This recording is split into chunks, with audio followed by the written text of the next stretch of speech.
Thank you. Good afternoon, everyone, and welcome to the regular meeting of the Village Council for September 10th.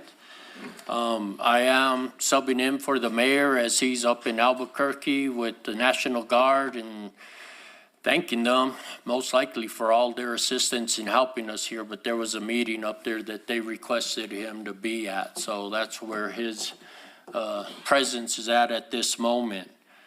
I'd like to call this meeting to order. And if you're able, please stand with me for an invocation, a moment of silence, followed by the Pledge of Allegiance and the salute to the New Mexico flag.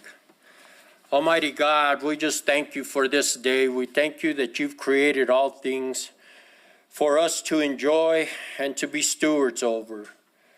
And we ask you, Almighty God, to grant us the serenity to accept the things we cannot change, the courage to change the things we can, and the wisdom to know the difference. Living one day at a time, enjoying one moment at a time, accepting hardship as a pathway to peace, taking this sinful world as it is, trusting that you will make all things right if we surrender to your will, so that we may be reasonably happy in this life and extremely, supremely happy with you forever in the next. And we also take into remembrance tomorrow marking 24 years of the tragedy of terrorists attacking our country. We continue to pray for our country, our state, our county, and this village to be in your protection and guidance. And let us again grieve with those that have lost. In Jesus' mighty name we pray. Amen. Amen. The pledge. I pledge allegiance to the flag of the United States of America and to the republic for which it stands, one nation, under God, indivisible, with liberty and justice for all. I salute the flag of the state of New Mexico, the Zia symbol of perfect friendship among united cultures. Thank you. Madam Clerk, may we have a roll call, please? Mayor Pro Tem Salas. Here. Councilor Eby. Here. Councilor Letterman. Here. Councilor Hooker. Here. Councilor Corey. Here. We have a quorum. We have a quorum. Thank you very much. May I have a motion to approve the agenda? Mayor Pro Tem, I make a motion to approve the agenda as read, but give the chair the opportunity to move items around as needed. Second. Thank you. Roll call, please. Councilor Hooker. Aye. Councilor Letterman. Aye. Councilor Eby. Aye. Councilor Salas. Aye. Councilor Corey. Aye. I'll entertain the motion for approval of the consent regular items as presented. Mayor Pro Tem, I move approval of the consent regular items as listed. Second. We have a motion and a second. May I have a roll call vote, please? Councilor Corey. Aye. Councilor Letterman. Aye. Councilor Salas. Aye. Councilor Hooker. Aye. Councilor Eby. Aye. As I have liberty to move the items, I'm going to jump down to the village manager's report and ask Francisco Sanchez, who is our District 2 engineer for the New Mexico Department of Transportation, to give us a quick brief. And thank you for being here, Francisco. Yes, thank you.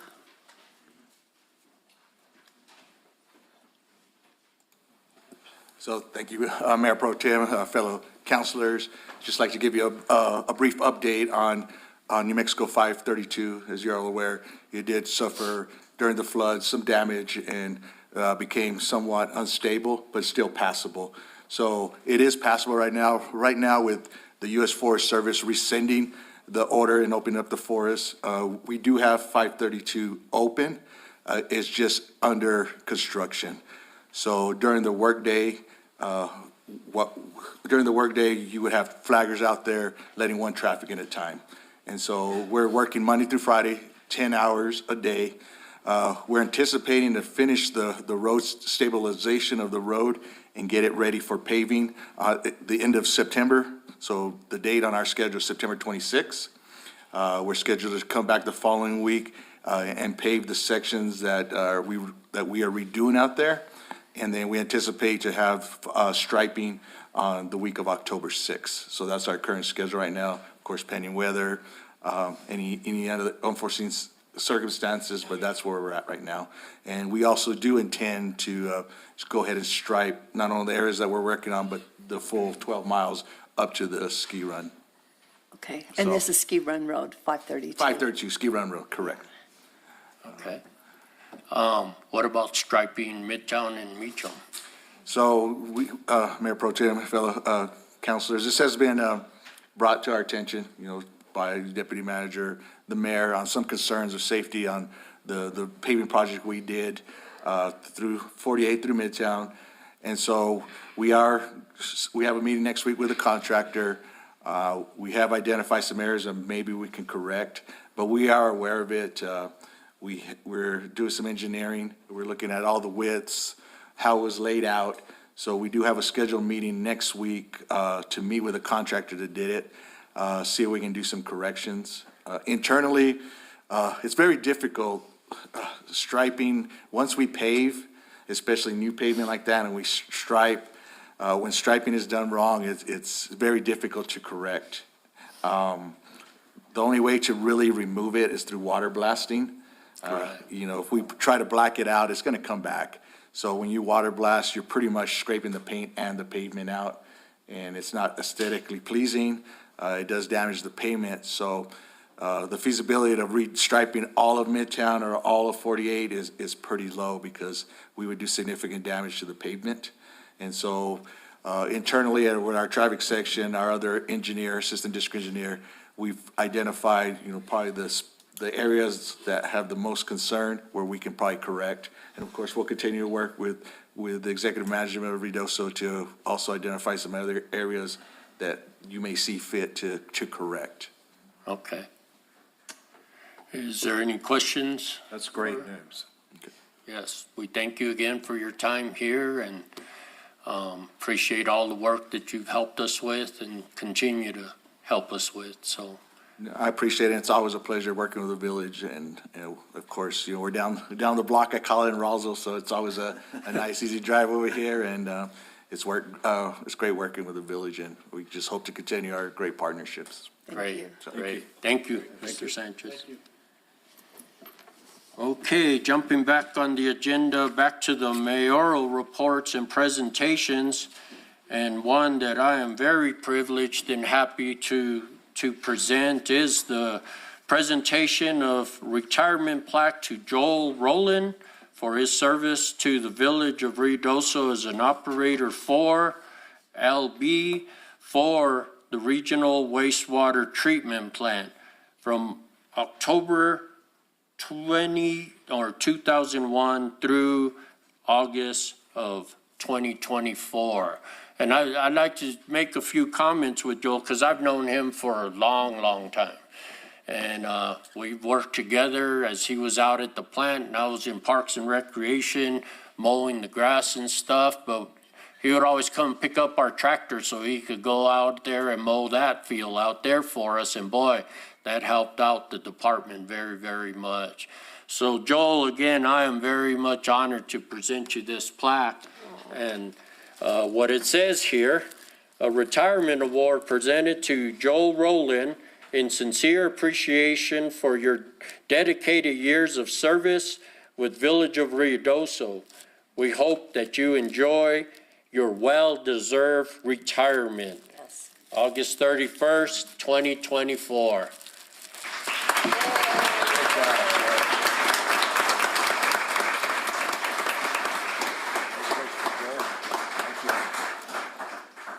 Thank you so much for your service. You've always done a great job, Joe. I'm sorry to see you go, but understand. And Mrs. Joe, I'll give you the plaque. Thank you. All the way across there. Congratulations. We appreciate you.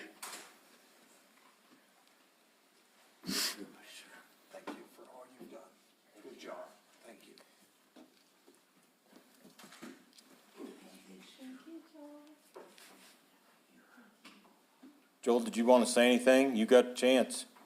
Tell them all about it.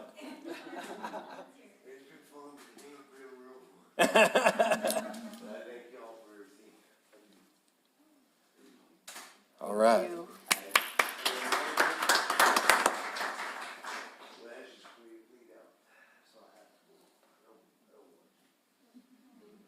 Good job, Joel.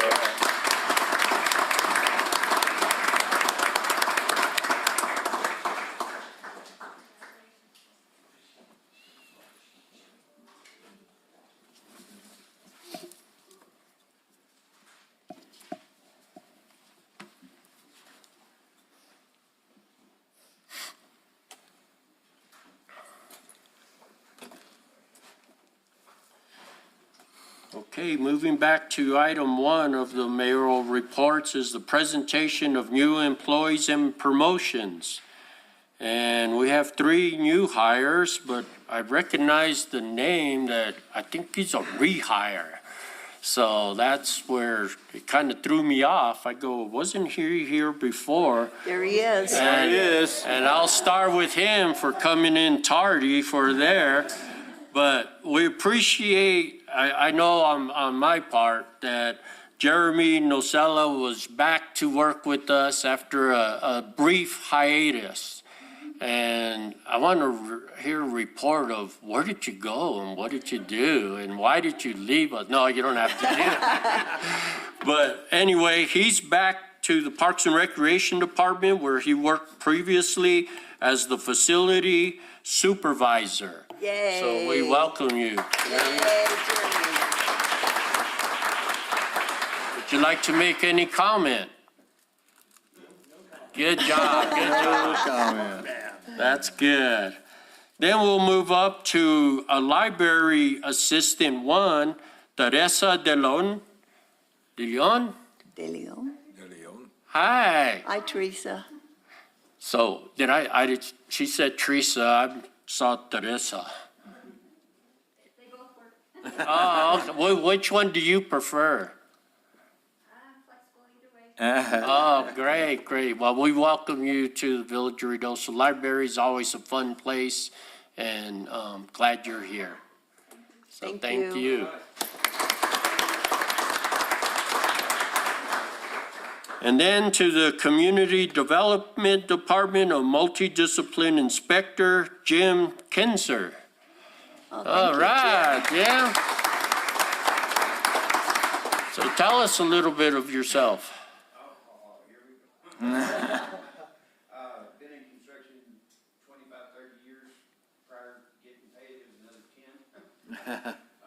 Always loved it and just one more notch in the belt. Well, we appreciate you being here, Jim, and enjoy. It's a good group of people to work with, so we welcome you. Welcome.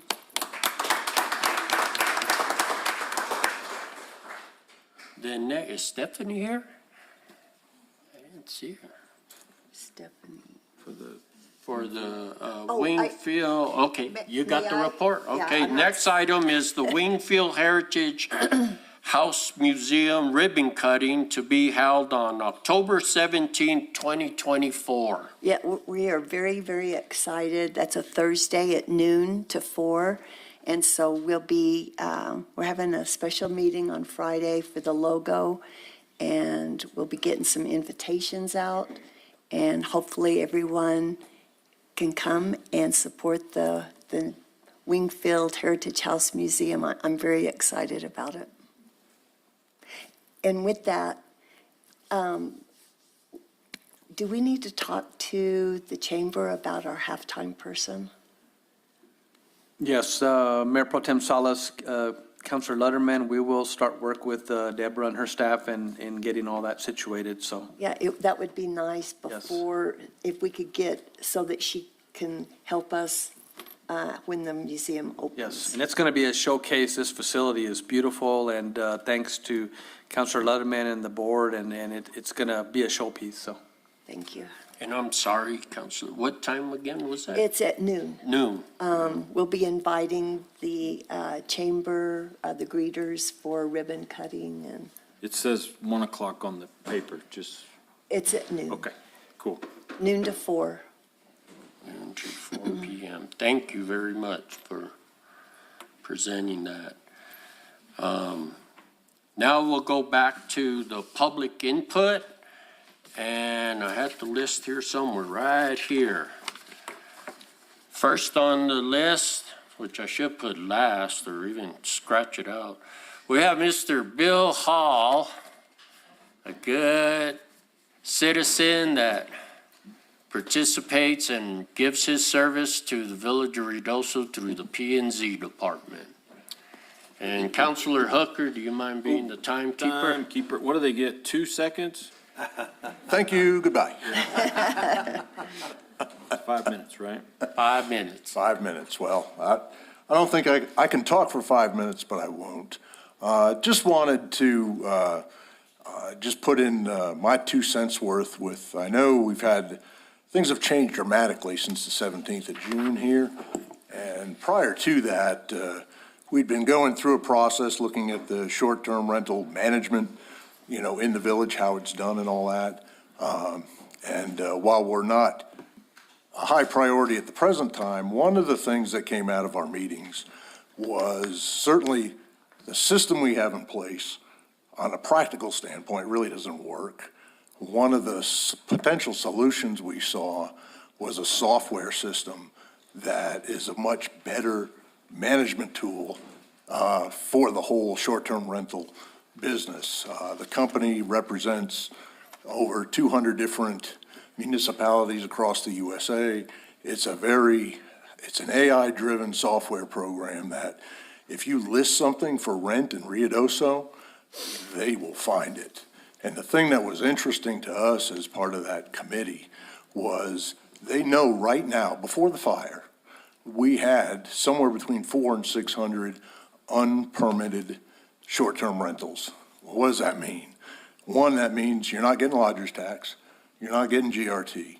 The software is something that would catch that. It would allow you to better manage that, potentially even go after people for, arrears as far as lodger's tax or that type thing. It's something that, like I said, I understand it's not the highest priority now, but I also think we can walk and chew bubble gum at the same time. So I would encourage you to get the staff as well aware of what we looked at and what we got demoed. And it takes time to implement new software and new systems, but there isn't a better time to do it because the problems will reoccur. I mean, they're going to come back, whether it's 6 months, whether it's a year, and you'll be looking at that sort of stuff again. But that was certainly one of the many things that, that was going to be a strong recommendation from planning and zoning when we eventually brought it to, but I wanted you to at least look at potentially implementing or starting that in the next few months because it's going to take you 6 months to get it all online and be better managing for next summer's tourist season. So that was just my personal plea to you because, as I said, I won't regale you with the horror stories we got of how the system works or my personal horror stories because it would take longer than 5 minutes. But that was just something, as I said, talk to the staff here. As I said, they're very well aware of it. I think it's an intelligent way going forward to manage things, and it would help begin to solve a lot of the challenges we see prior to the fire. So that's it. And I think I still have, I'll yield the rest of my 2 minutes. I'll yield the rest of my time to Rifle, so. Thank you. Thanks, Thanks, Bill. guys, appreciate it. Thank you very much. Next, we have Angie Olivas.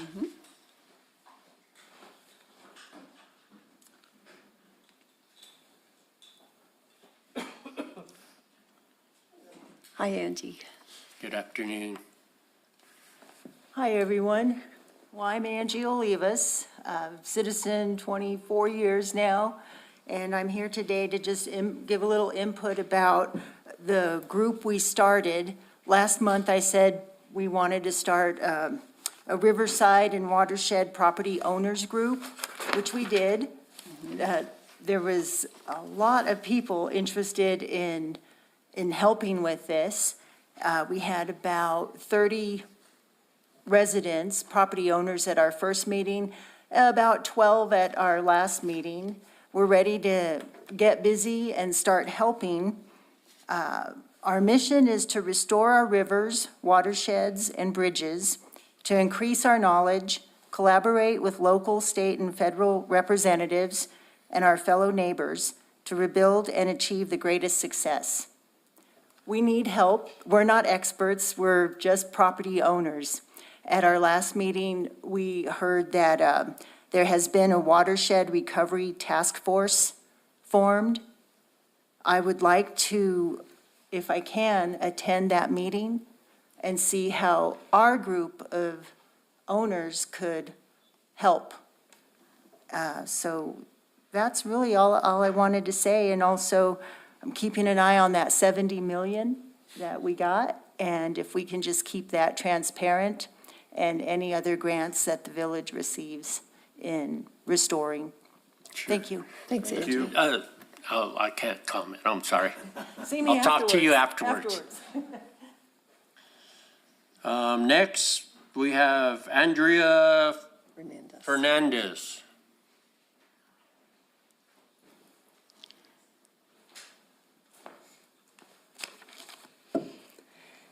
Good afternoon, Mayor Pro Tem, councilors, Good staff. afternoon. Andrea Fernandez, Ruidoso resident. I'm here today to speak to the transportation issue. That's item 10 on the items to be discussed later. As an individual who greatly cares for our community and improving the quality of life for all, I have invested many hours in learning about and advocating for our transportation system. This includes being present since the inception of Lincoln County Transit many years ago. My hope is that my efforts have built up credibility so that my voice will be considered as I offer suggestions today. So even though we've seen partnerships like City of Ruidoso Downs reduce funding, the county withdraw completely, I'm grateful for the village being good stewards of our resources to continue to fund Z-Trans. In an effort to learn about our community needs, I've surveyed staff, I've surveyed riders, I've surveyed the community at large.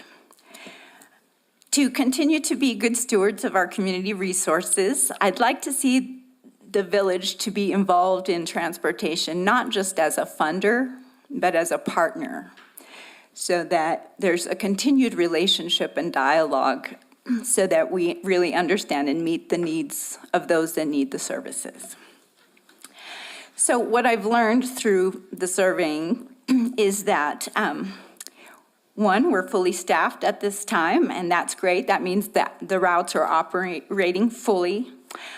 We've seen increased ridership, and there are now bike racks, and I don't know how long they've been there, but you can ride your bike around town, put your bike on the front of the Z-Trans, and helps you get to your further destinations.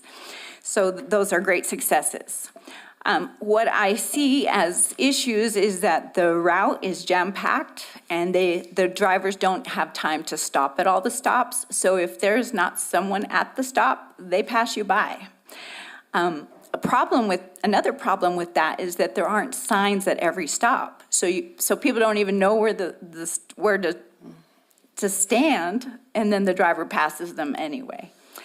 So we also could prioritize some community resource stops like the public library, places where community meals, places where people could benefit from getting to. So I feel like there was a plan implemented from an outside entity and not necessarily from within, and I think that's why the village being a partner would be helpful. We also, when there are staffing issues that come up throughout the season, and there's horror stories of people, say, maybe going to High Mountain Youth and not having access to get home because they're waiting at a bus stop that nobody told them was canceled, and so they're waiting in the dark. So how can we communicate that the routes aren't running this week? What's our method? What's our how are we going to overcome that obstacle? So let's see. So we had benches before available, and I think Anthony had access to them, but they didn't get set up because of possibly communication. And so we just would like to see more partnerships with the village and Z-Trans so that there's more effectiveness. So I am in favor of funding Z-Trans, but not at its current standard. I would like to see markers that show how they're going to overcome the communication in the village, how they're going to put up signs, how maybe we can have a seasonal route, because our seasons change, and so the route for the summer may be different for the fall. And I would be happy to meet with the village manager or designee to explore opportunities to have a transportation system that works for those that need it. Thank you. Thank you. Thank you, Thank Andrea. you, Andrea. Next, we have Scott Maynard.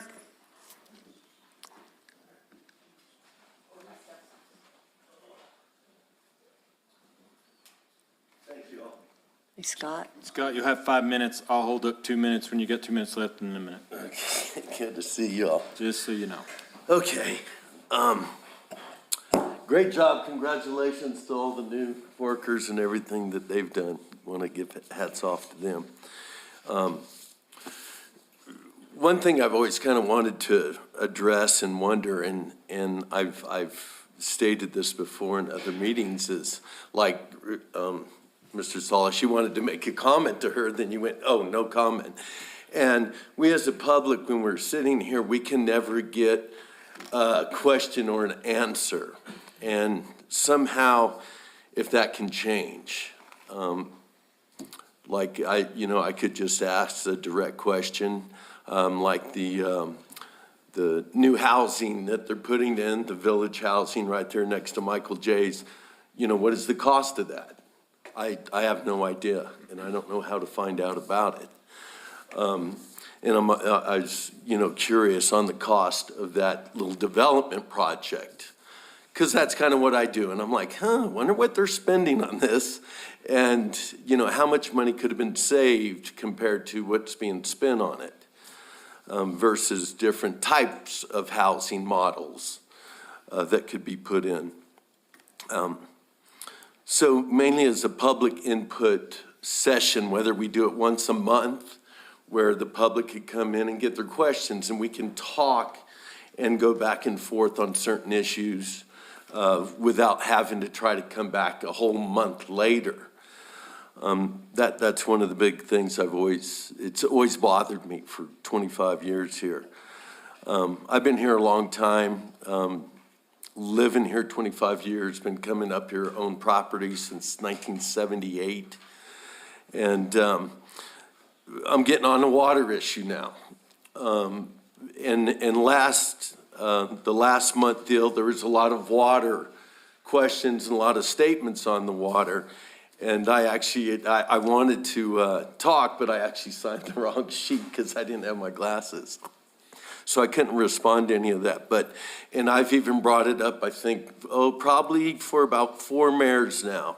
And as far as I know, nothing has been addressed with cistern systems and saving water. Instead of re-drilling and recapping like the Hollywood well, we're spending close to $1 million on that. And I've been sitting out there and hearing it pound, pound, pound. If there's ways we can instill cisterns, and I've seen systems here in town that people have done personally, private.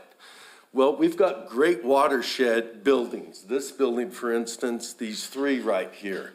We have the school system. We've got village offices, the high schools, convention center that would bring in tons of water. One inch of water on a 2,000 square foot building, that's 2,500 gallons.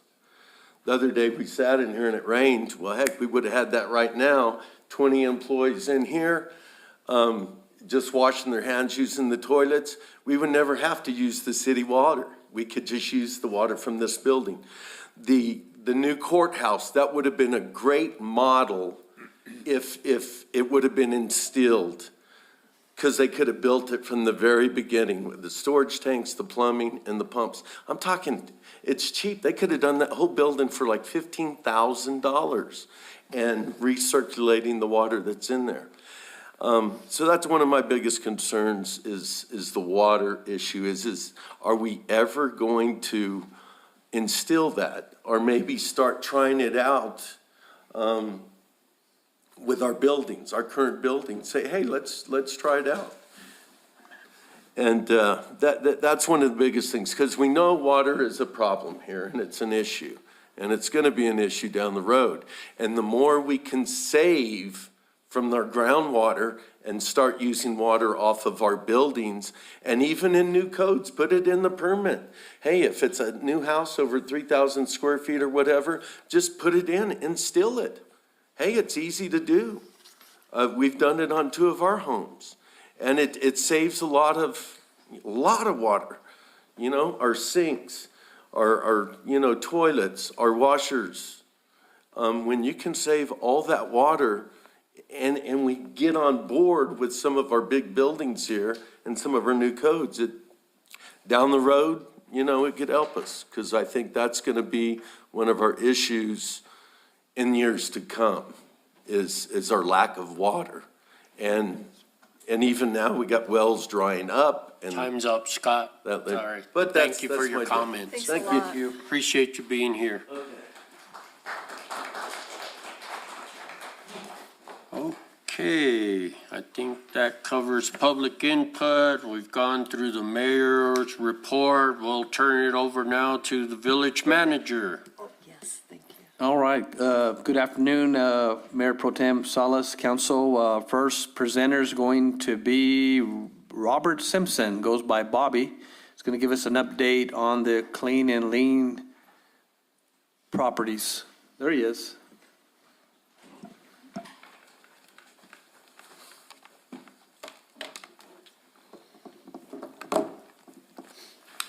Good afternoon. Bobby? So we're going to go through just an abatement update. This is going to be kind of down and dirty. Of course, with the fires and floods and things of that nature, it kind of put a damper on what we were planning on bringing, and some things came to light within that. If you can go to the next slide. So the last presentation that, the update that we gave you was early June, before we had the fires and floods. Since that time frame, of course, between fires, floods, and all the other things that have come up associated with that, we've kind of or at least during that time frame, we deprioritized some of the cases that we were planning on bringing to the council's attention. The following are the open cases, pending cases, and updates, as well as items of interest. First, we've been working with outside agencies, of course. So throughout the fires, floods, many homes were damaged. I'm not going to give you all their numbers. This is just a real quick, hey, we've been working with them and assisting them. But they, as of the 5th of September, had 698 what they're calling rights of entry, which are access to properties that have been damaged by fires, floods, et cetera, associated to those fires. We specifically went out and dealt with contractors, as well as some of those outside agencies, assisting in identifying when we would get complaints or concerns about hazards. And we were working with them to assist them to gain basically contact with property owners so that they could come into compliance with their standards and get that done. 22 properties within the village limits are on their active debris removal list, and 30 sites are on their list for assessment. That's just current. It's not closed properties, not properties that they haven't gained access to as of yet, but that's current as of September 5th. I'm sure that they could do a presentation with a ton more information on exactly how many properties that they've cleaned within their program, but we've been assisting them as we go through. That's the whole point. Next slide. 215 Hart was a property that was brought to the council's attention. This property was abandoned at that time, or so we thought. Many hazards, mainly including forestry. The owner, the new owner, I guess I should say, during our notification process, they actually reached out to us. They got information that we were looking at their property, And since that time frame, they've taken leaps and bounds steps to get this property into compliance. The photograph that's there is fairly recent after the forestry thing that was initially done. The owner lives in Malaysia, so believe it or not, communication is very easy with him. He responds to emails. He's used to working from across the world to do things. Initially, his plan was to come up in August because he hasn't actually officially visited the site since taking on ownership. But of course, between fires, floods, things that came up, as well as a health issue that he ran into, his plan is now to come up in the spring. Early spring, he plans to come up, go through the house for any items that he wishes to take with him. And then from there, his plan, from what I understand, is to actually sell the property either to a neighbor or actually list it for sale. The house, to the best of my knowledge, is secured and the forestry standards are done. So at this point, I don't believe it to be a hazard, and we're going to continue working with him. Okay. Next slide. 100 No-Gal. So we've made substantial progress since the beginning of all this with this property. We are still lacking a couple of things. One of the big things that's happened recently is the siding was installed. That was done by our contractor. Yes, that was done by, I wanted to make sure I was saying the right thing. So we actually contracted that work within our Clean and Lean outfit. So that will be settled with him within an agreement we have for him to pay the village back that money. The property owner himself agreed to paint. Now, in the photograph, you can tell some portions of the siding have not been painted, so that still needs to be finished, and we'll be communicating with the owner probably this upcoming week.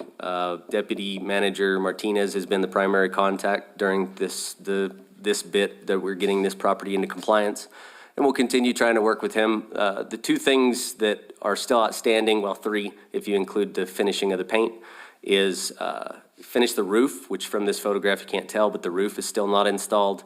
It does have the paper on there, so I'm not sure that any damage is being done, but it's still not complete.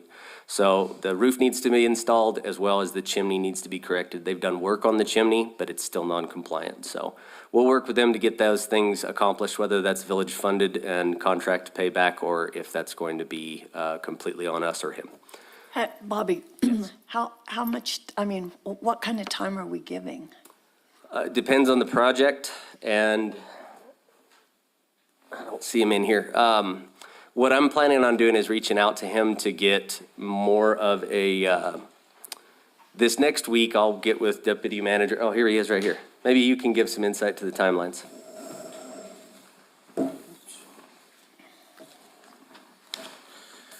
Mayor Pro Temp and Council, as far as the timelines are concerned, they identified roughly ongoing progress. That's kind of what we have to follow. Okay. So as long as he's making ongoing progress, he can continue to work on it. It's not a hard 30 days, 10 days, 5 days approach. They have made substantial progress, as Mr. Simpson has shown in the painting in some of the closures of the facility.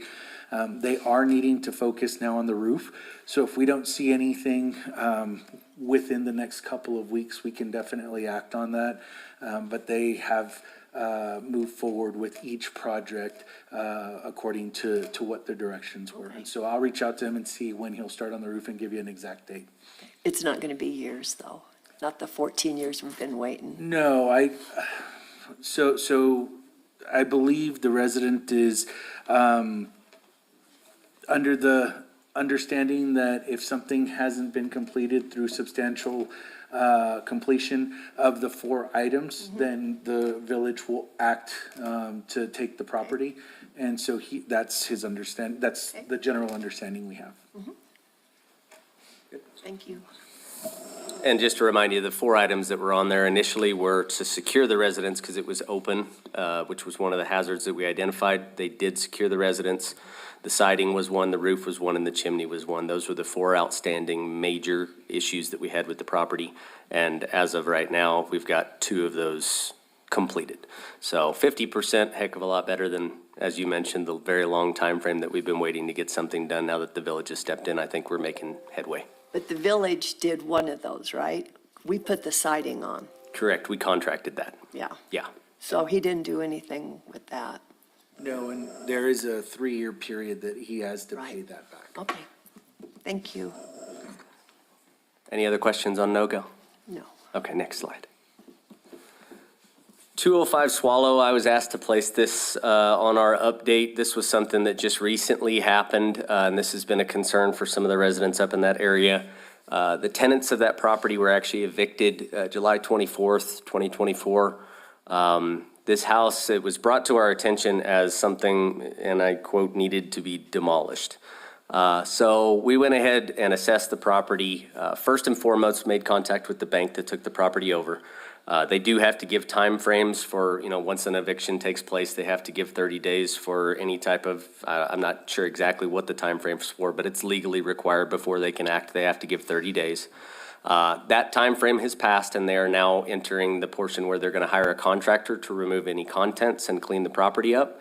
Once that process is done, which they're actively looking for those contractors, I'm not sure how they work. This is a bank, I believe it's Bank of New York. That actually owns the property, so I'm dealing with a local contact. Myself and Dave Myers, building official, we went out and actually assessed the property with the permission of the local contact that the bank took ownership of. And we assessed the property from an aspect of, is this a hazard? The property at that time was unsecured, which is a hazard, but again, I've been in contact with the bank. They're hiring a contractor to come out, officially secure the property as well as clean the property up. And within that, myself and the building official, we both saw the same thing, which is the structure itself is structurally sound. There's no issues with the structure as far as safety concerns. And I guess the best way to put it is the bones are good. It's just in poor shape as far as upkeep, and there's an awful smell coming out of it. So the contractors are supposed to get that cleaned up, and as soon as they get to that point, they will more than likely list that property for sale. So we're just going to monitor this and stay in communication with the local contact, just to put you guys on notice. We are aware of it. We're working with that local contact. Thank you. Next slide. 116 Nogal was one of the properties that was upcoming. It was actually intended to come before council, as that was our next project that was going to come before the council. This property had several issues, including open and unsecured. There was a dilapidated deck and just general overall rundown portion of property. So the hazards being the dilapidated deck and the unsecured structure. I had been working back and forth, got some contact, got some compliance, and then we were back and forth. And like I say, this was going to come before council. And in the meantime, they have contacted a local contractor who actually removed the dilapidated deck, and it was a very odd situation. They removed the deck, and there was a concrete patio underneath that actually had ingress-egress stairs built into it. They had basically set a porch just a few inches, a wooden porch over a concrete patio and entryway. So it's kind of odd, but they removed the hazards. They secured the structure, and he allowed me to go in, take a look at the structure. I saw no structural integrity issues, and so it's now secured. The dilapidated deck has been removed.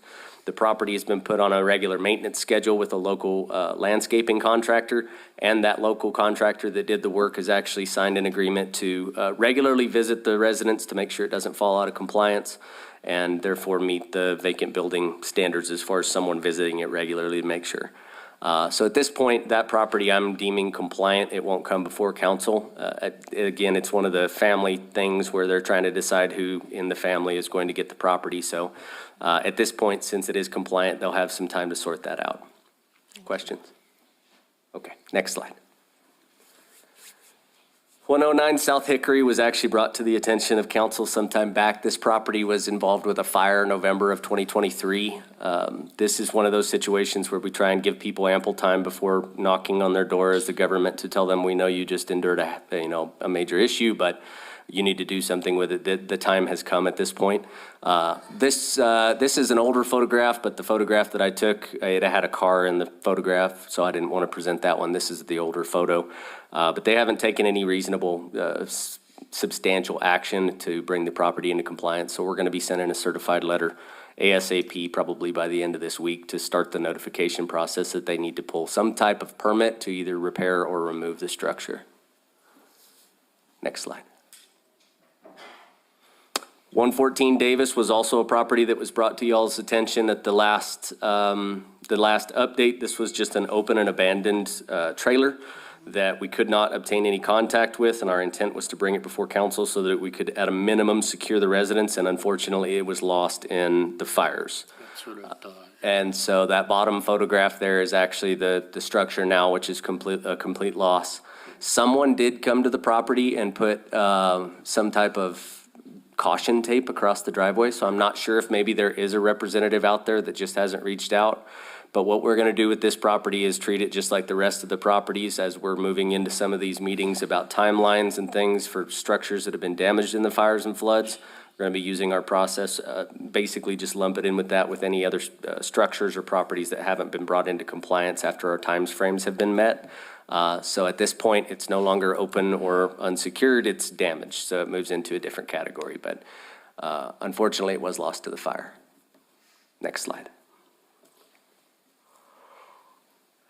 Recent cases of interest include 103 Del Mar. This has been kind of back and forth. We've gained some compliance. They move forward, 2 steps back.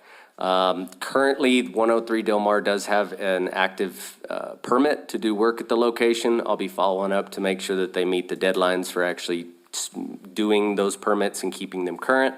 Hoping to get them motivated to actually get something done with the property. The last time we made contact, and the reason for the permit is because it was unsecured the last time we did an inspection. So I'll be following up with that. Once the permitting expires, then we'll move into whatever we need to do as far as bringing it to council, or otherwise we could even bring it to municipal court to try and gain compliance, but we'll move into some compliance standard.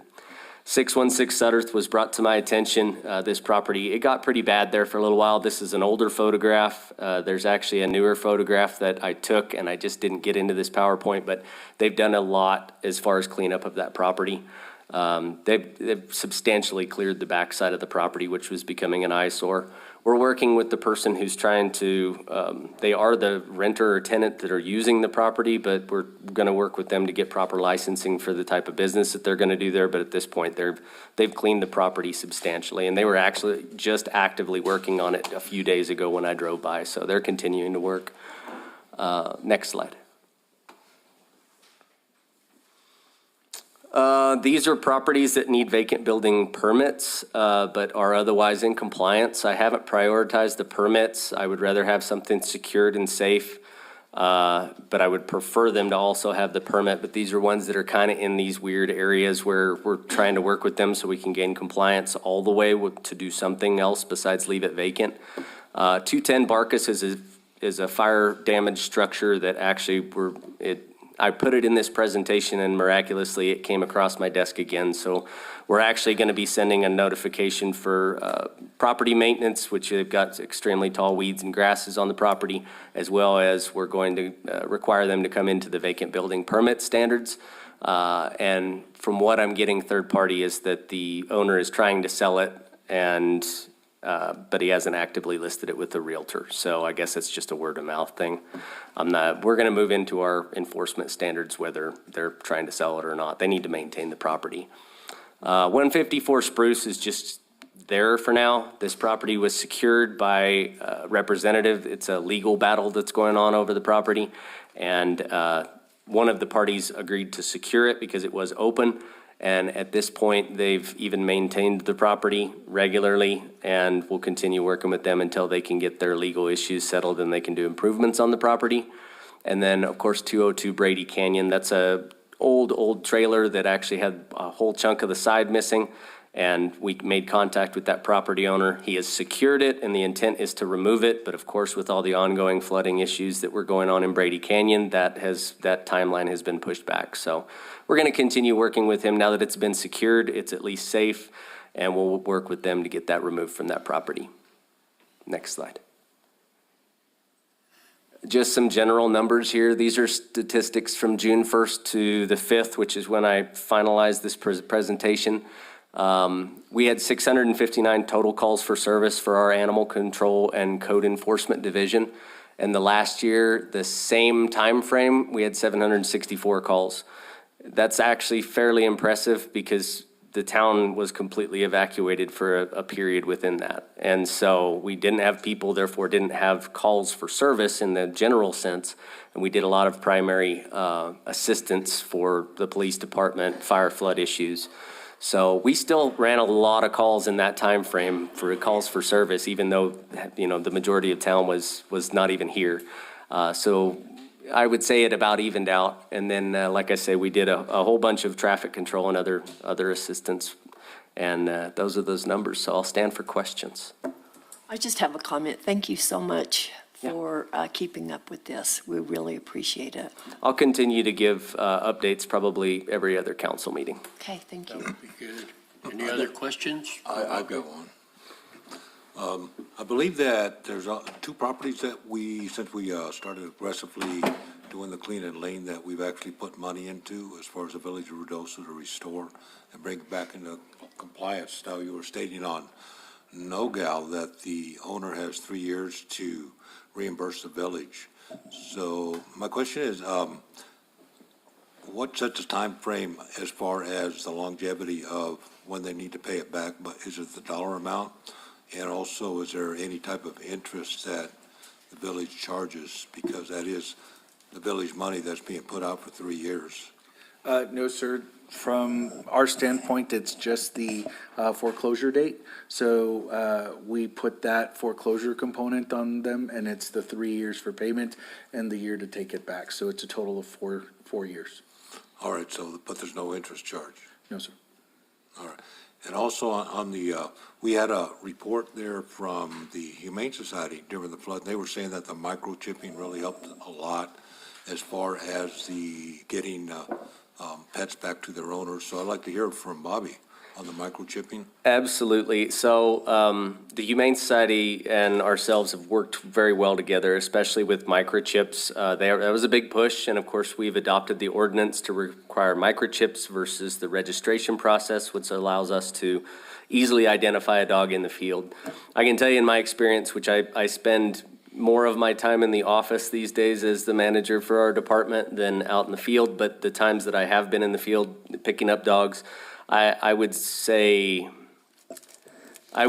probably more than 90% of the animals that I've personally picked up have had microchips. And that is a huge assistance for us to be able to identify owners, not only to get the shelter that information so they can get the animal home, but we a lot of times can get an animal home before we ever have to enter the shelter facility, which helps them immensely as far as their numbers, cleaning kennels, things of that nature. So in my opinion, from my aspect, I believe that microchipping is very much working and assisting getting animals home. Great, thank you. Good. We don't charge. If we pick it up and we read it and we know that it's Susan's dog, do you just take it to Susan? Yeah, we'll just take it right back home. No, there's no charge, there's no fee, there's no paperwork, other than we might take down some information so that we could contact them Right. to make sure we have accurate information.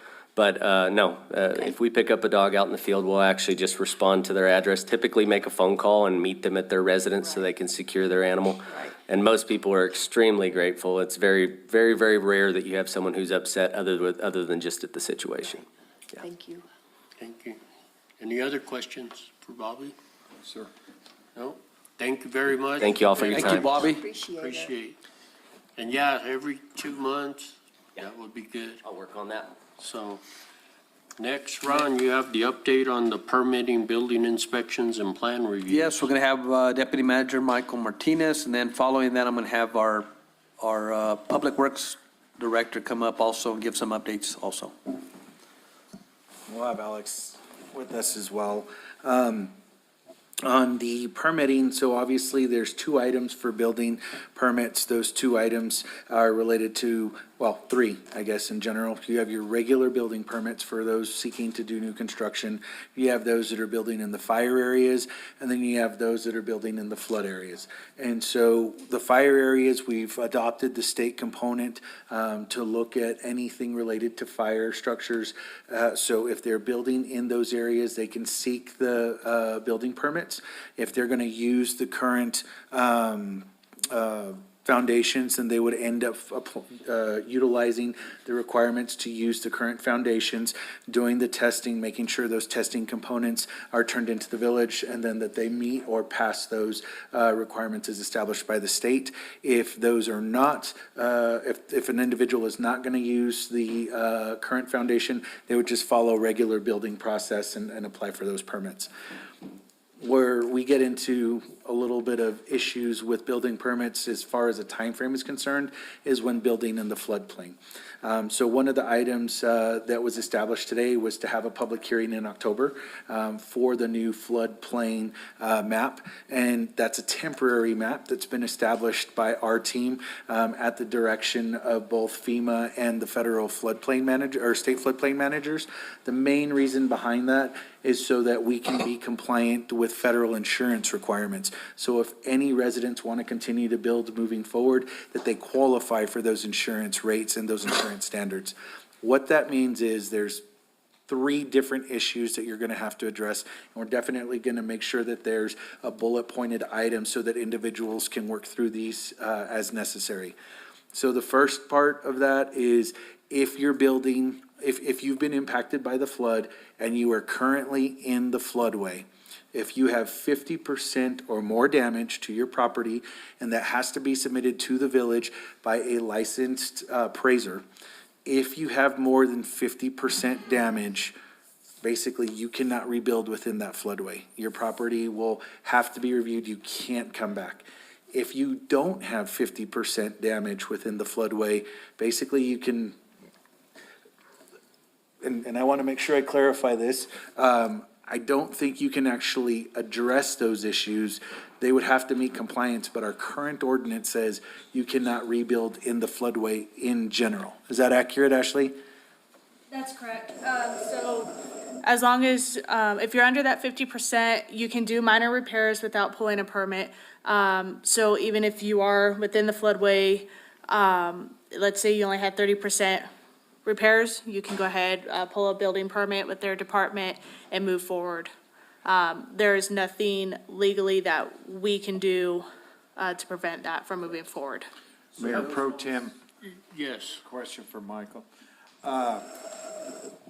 Actually, a couple of questions. The flood maps, that's going to come before council next month? So next month, there will be a public hearing to have a discussion on the map and the adoption of the policy into the current ordinance. Okay, are we going to provide our citizens with the proposed map ahead of that public hearing? So right now, I gave Yvonne and Jenny the draft Yeah, maps. we got it. And so we are finalizing up some items. I still need to run through Cedar Creek. Once that has been completed, I'm actually having Adam review the map right now, just to make sure that the areas that were getting flooded are accurately represented on this map. Once it's done, my intention is to get it out on a public map, public-facing map, like how we've been doing with all the fire maps, so people will know if they're actually falling into these areas. If they're not falling into these areas, they can easily just go to the Community Development Department and start pulling a Okay, permit. Ron, can we get something out, maybe on social media and/or the website, advising our citizens of when the public hearing is going to be held and also how they can access that data?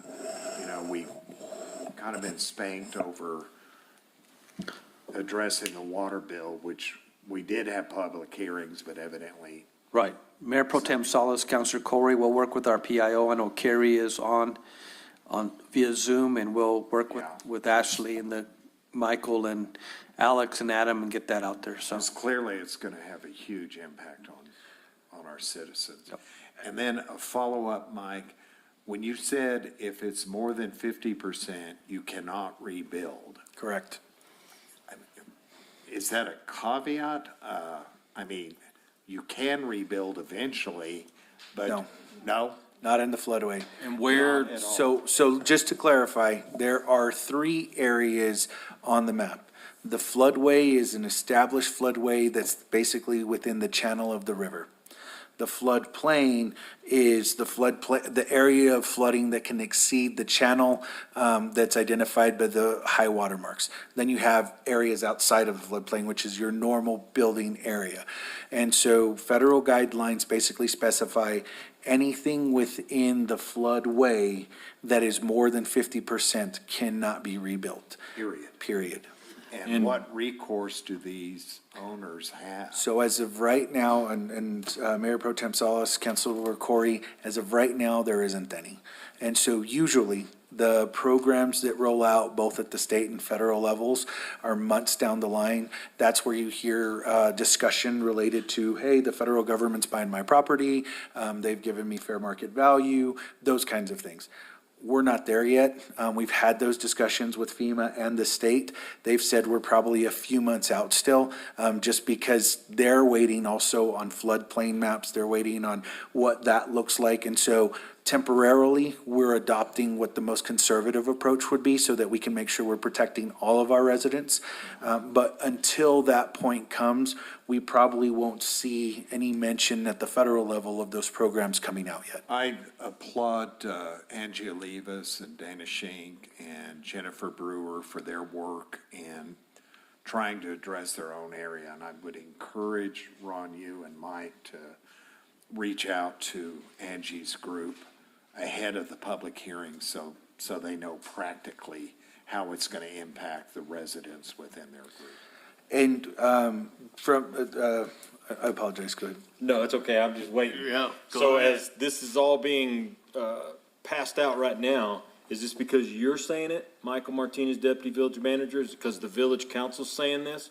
Who or why are we telling someone you can't build back on your property? Please. Yes, sir. Mayor Pro Tem Salas, Councilor Hooker, the reason that we are saying this from the village perspective is we are addressing federal guidelines based on FEMA standards and state floodplain management regulations that get pushed down to the local level for operating and building next to, in, and around public waterways. And so that's what we're having to follow from a village perspective. Well, I have a question. Go right ahead. I thought that, okay, so where does you look at where the flood was, and then you go 2 feet above that. So what is that? So Mayor Pro Tem Salas, Councilman Letterman, what that area is it's related to the floodplain. So that's the area that allows the flood to spread outside of the original channel. Okay. Please correct my description if I'm off. So as that water spreads outside of that channel, you'll see 2 new marks. And what those marks are is the high water mark amount. Yeah. High water mark to high water mark. So for example, there's some areas that were significantly impacted by the floods where the new high water marks can be anywhere between 3 feet to highest mark 10, 12? Possibly 12 to 15 feet. What that means is that you take that new mark. Per guidelines, you would lift that mark an additional 2 feet. If you have to lift the additional 2 feet, a house, and this is where the 50% component comes in and where a certified appraiser comes in. So if you're currently in the floodplain and your house was impacted, we are asking, and this relates directly to building permits. Right. So if you want to come get a building permit to repair your home and your house is in that floodplain, currently, as our ordinance sits, if it's more than 50% damaged, we would have to wait to issue any type of building permit because we don't have anything within our ordinance right now that protects the residents on what that requirement would be and allow them to qualify for federal insurance. So we're holding off on any permits till October until council hears that item to see if they in fact pass it. If you all pass that item, that it would be the floodplain or new high water mark plus 2 feet, then we would be able to issue building permits on that standard. If we do not, if council decides not to accept that process and they decide to say, nope, you can build within the floodplain without the new federal standards, we would need to review that process, but it's my understanding that we would basically be violating federal requirements. and all of our residents, whether they're in the floodplain or not, would not qualify for federal insurance. So I have a question, Michael, and this would basically be for Zach then, because you're talking about the, our process as far as reducing the liability for the homeowner. Now, what is the village's liability if we do not follow these standards, your federal standards, your FEMA standards, and then people are, say, allowed to build in a questionable spot? Yes, sir. Then that opens us up for liability, and how much exposure then, Zach, does that expose the village to? And I'll answer part of that question, Councilmember Salas and Councilor Eby. So we recently had a discussion with our federal floodplain managers from FEMA, and their guidance was that if we pass an ordinance, they will 100% stand behind us with the federal authority and federal guidelines legally. If we do not pass the guidance, they will not stand behind us at all from any type of support from a legal perspective, which puts 100% of liability on the village in that sense, because we are not following federal standards and guidelines that have been laid out by FEMA. Is there going to be a FEMA representative at the public hearing? We could probably get Trey here. I'll reach out. You know, and I think we need to make clear what this council's doing versus what FEMA's dictating. Yes, sir. Because there's a huge difference. And another thing I'm a little confused on, if your house is in the, not the floodplain, what'd you say the other? The floodway? The floodway. Yes, sir. And it's less than 50% damaged, can you? Mayor Pro Tem Salas and Member Corey, yes, you can fix it and you would be grandfathered in under that floodway or floodplain map. However, you need to make sure that you provide a certified assessor's assessment of the property, and they identify that it is in fact less than 50% damaged of that total value. So if our citizens have questions, and this is a very complex issue. Yes, sir. Who do they direct those questions to? They can reach out directly to our office and we'll have those conversations with them. There is a. I was gonna say there's an email too. Oh. There's also an email we're setting up that people can direct all questions to. It's gonna be floodplain@ruidoso-nm.gov.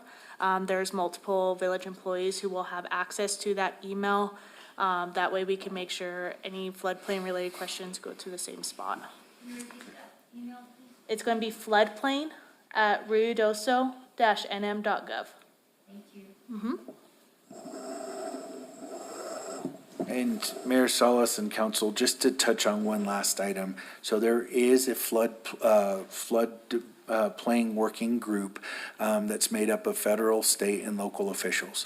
That's mainly a staff working group that is working to try and accomplish items such as what the impacts and studies will be that are moving forward, requesting any type of concerns or issues.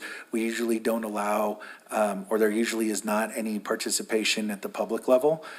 What we can do, and I know that there was a request to possibly have someone participate in that, I can ask the question. It's not our meeting, it's the state's meeting, and so we can request access to that.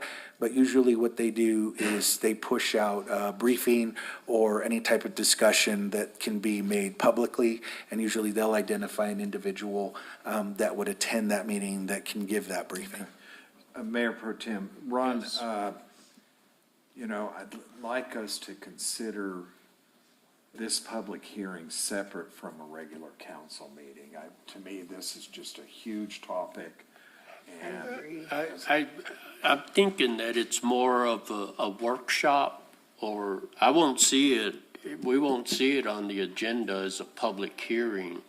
It would be because there has to be the community involvement, and I saw it as a workshop or another town hall meeting. That was my perception. And So Mayor that Pro Tem, way, I think that would be a great thing if we could do it like a town hall meeting. because to have it on next meeting's public hearing, we would have had to have scheduled it today under consent. That's my understanding. I don't know, Zach is, I mean. In Mayor Pro Tem Salas, Councilor Corey, there is going to be a cabinet committee meeting here on, what is that date, Mike? The 20th, it's on Saturday. It's Cabinet in the Community.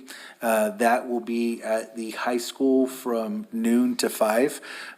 There will be a representative, both the state and the federal floodplain groups will be there, and they will be able to answer questions related to that item as well.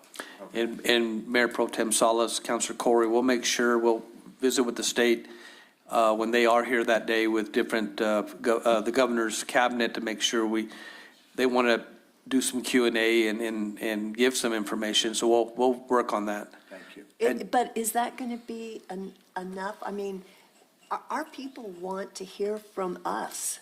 They want to hear what we can do for them. And I'm not saying that the cabinet members aren't going to answer their questions, but I don't know that that's enough. So- I mean, our people are wanting to hear from us. What is going on? What are we going to do to help them rebuild or redo their homes? And I apologize, Mayor Pro Tem Salas and council members, just 2 items really quick.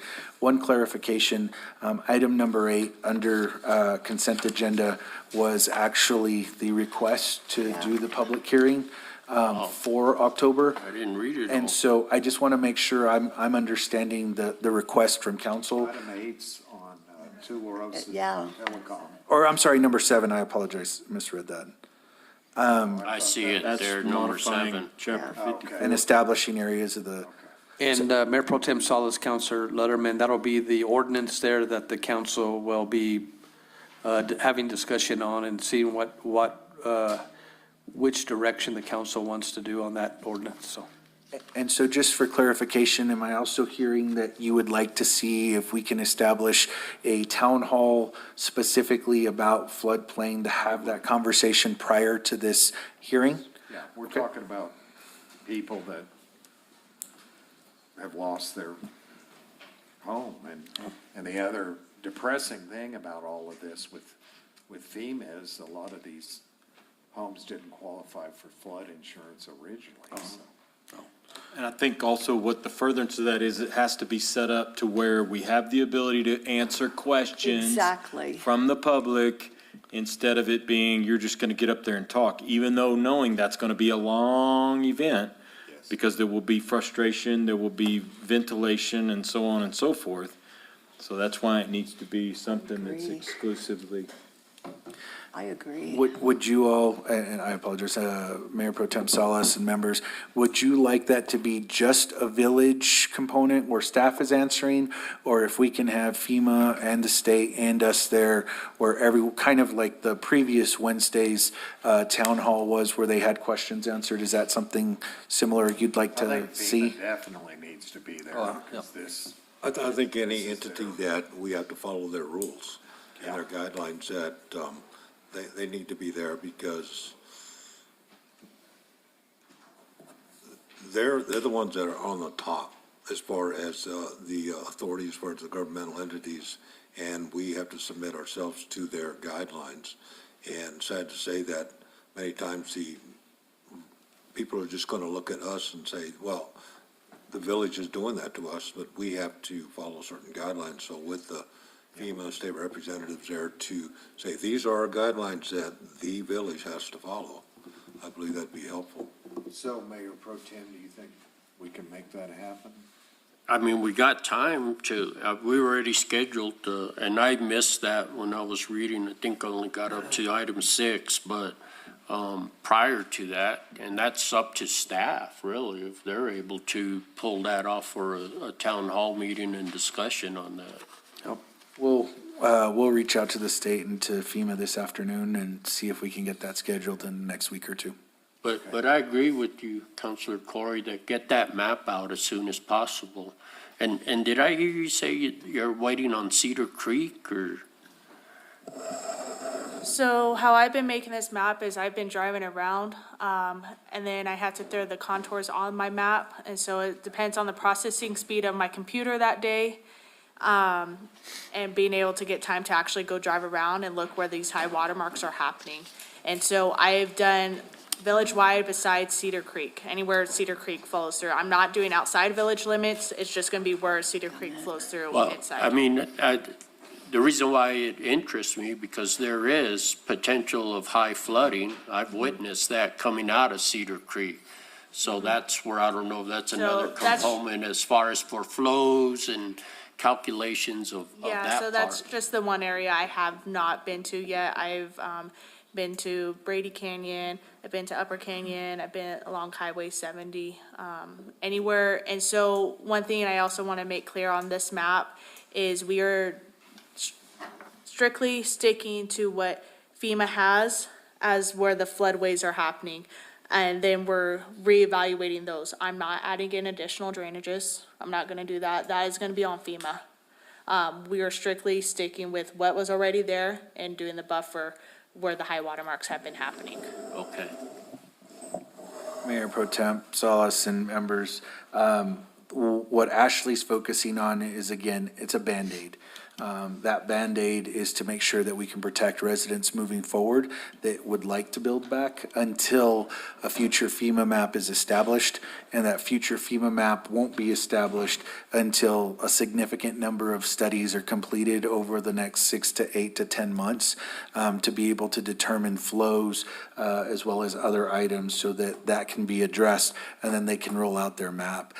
Those studies take a long time specifically due to the flow systems that they're trying to evaluate and establishing and identifying where drainage went, what that path was. So they're on the ground now. They are looking at different things. Those models have started to occur. They're significantly in their draft form, but they won't be shared with the public because they are in draft form and they're constantly changing with each flood.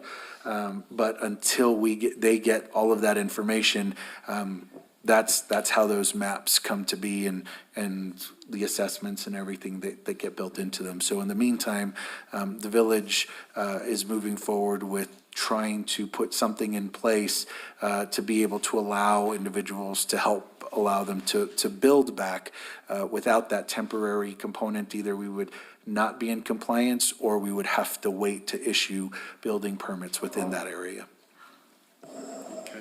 Mayor Pro Tem and Council, I'd like to clarify with Ashley and Michael. Now this, even though we put this map out there, it's not officially adopted until the public hearing.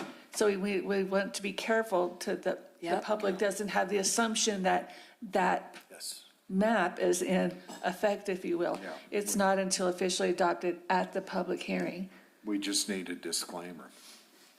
But good point. Yep.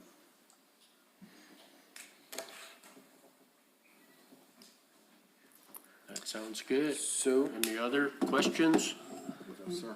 No? so Thank that you all very ties much. into the building permits if Right, if and that's what directly we related. figure, because we got a lot of people want to build.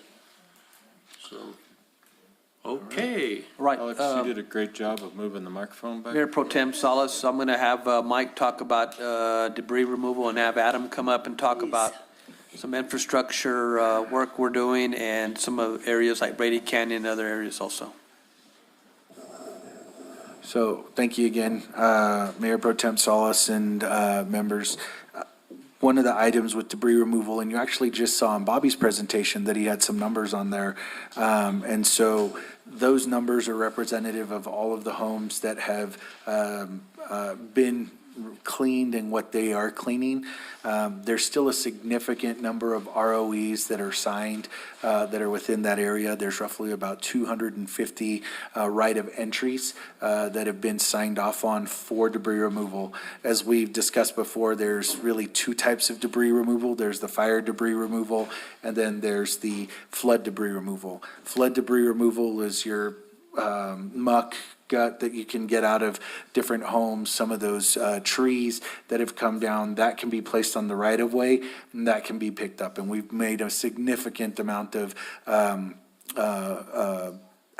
advancement on cleaning up most of that. Roswell's been utilized, Green Tree, Otero's been utilized, and so there's other locations that are starting. We haven't gotten to the specific amounts of clear-cutting trees or having multiple pieces of timber on the ground yet. It seems like it, but we haven't even scratched the surface of trees being collected. And so that will probably start here soon. You'll start seeing some clear-cutting done in the right-of-ways. You'll start seeing some clear-cutting being done by burnt trees that are on individuals' private property. And so we'll start looking at a lot of that's being done. State Forestry still has to move on their side. So there's a significant number of trees that are still going to be coming down that we'll start seeing. I have a question. Yes, ma'am. The debris, so what if the debris from the flooding and flooding furniture, mattresses, that's all piled together, how are we gonna get people to, I mean, whose job is that? The people that placed it there, that now we don't even, a lot of places, we have no idea who placed all of that material there. How are we gonna get that figured out? I mean, will these people be able to just come and, no matter what's in it, pick it up and place it in a truck and take it off? And Councilmember Salas and Councilor Letterman, no, for the majority of part, that has to be sorted, and a lot of that is being sorted. So we're starting to see a lot of the dirt piles, the rocks, the timber, most of those things are starting to get sorted out. You'll actually see a lot of that if you pass by the Grindstone location. That's where a lot of that happens so that they can disperse it evenly. We're trying to pick up as much of that cleanly as possible. If there is debris that has some of those items that are not necessary, that came down in the flood, they can be picked up and moved over. But for the most part, we're trying to avoid anything related to burned fire debris that is mixed in with that. But if you do see some of the furniture, things of that nature, and it's broken down, they'll try and make a call to get that cleaned up, sorted, and picked up, rather than picking up everything in one kind of swoop. No? And then outside of that, you have your fire debris. Fire debris is moving slowly. It's not as fast as we'd like it to be. You're seeing more flood debris happen faster than fire debris. The other component that you're starting to see is private property commercial. For those that have submitted, FEMA does a review. They establish whether that business qualifies or not, and then they've been able to assist. And so in most cases, if those commercial properties are identified as an imminent threat somewhere within the waterway and or to other private property, then that debris component has been addressed. So the most recent item that we've addressed has been Adobe Plaza. You may have seen that starting to be worked on. And so that was an item that was private property commercial that had been addressed that we're looking at as well. And so we've identified teams at the state, local, and federal level that are trying to evaluate those items so that we can move quickly. Outside of that, that's our debris. Adam? Mayor, Council, I was just enjoying listening to him talk. I was going to let him do the do the whole thing. So just a little update on the public infrastructure, roads, sewer lines, water lines. As you guys know, McDaniel Bridge is back open.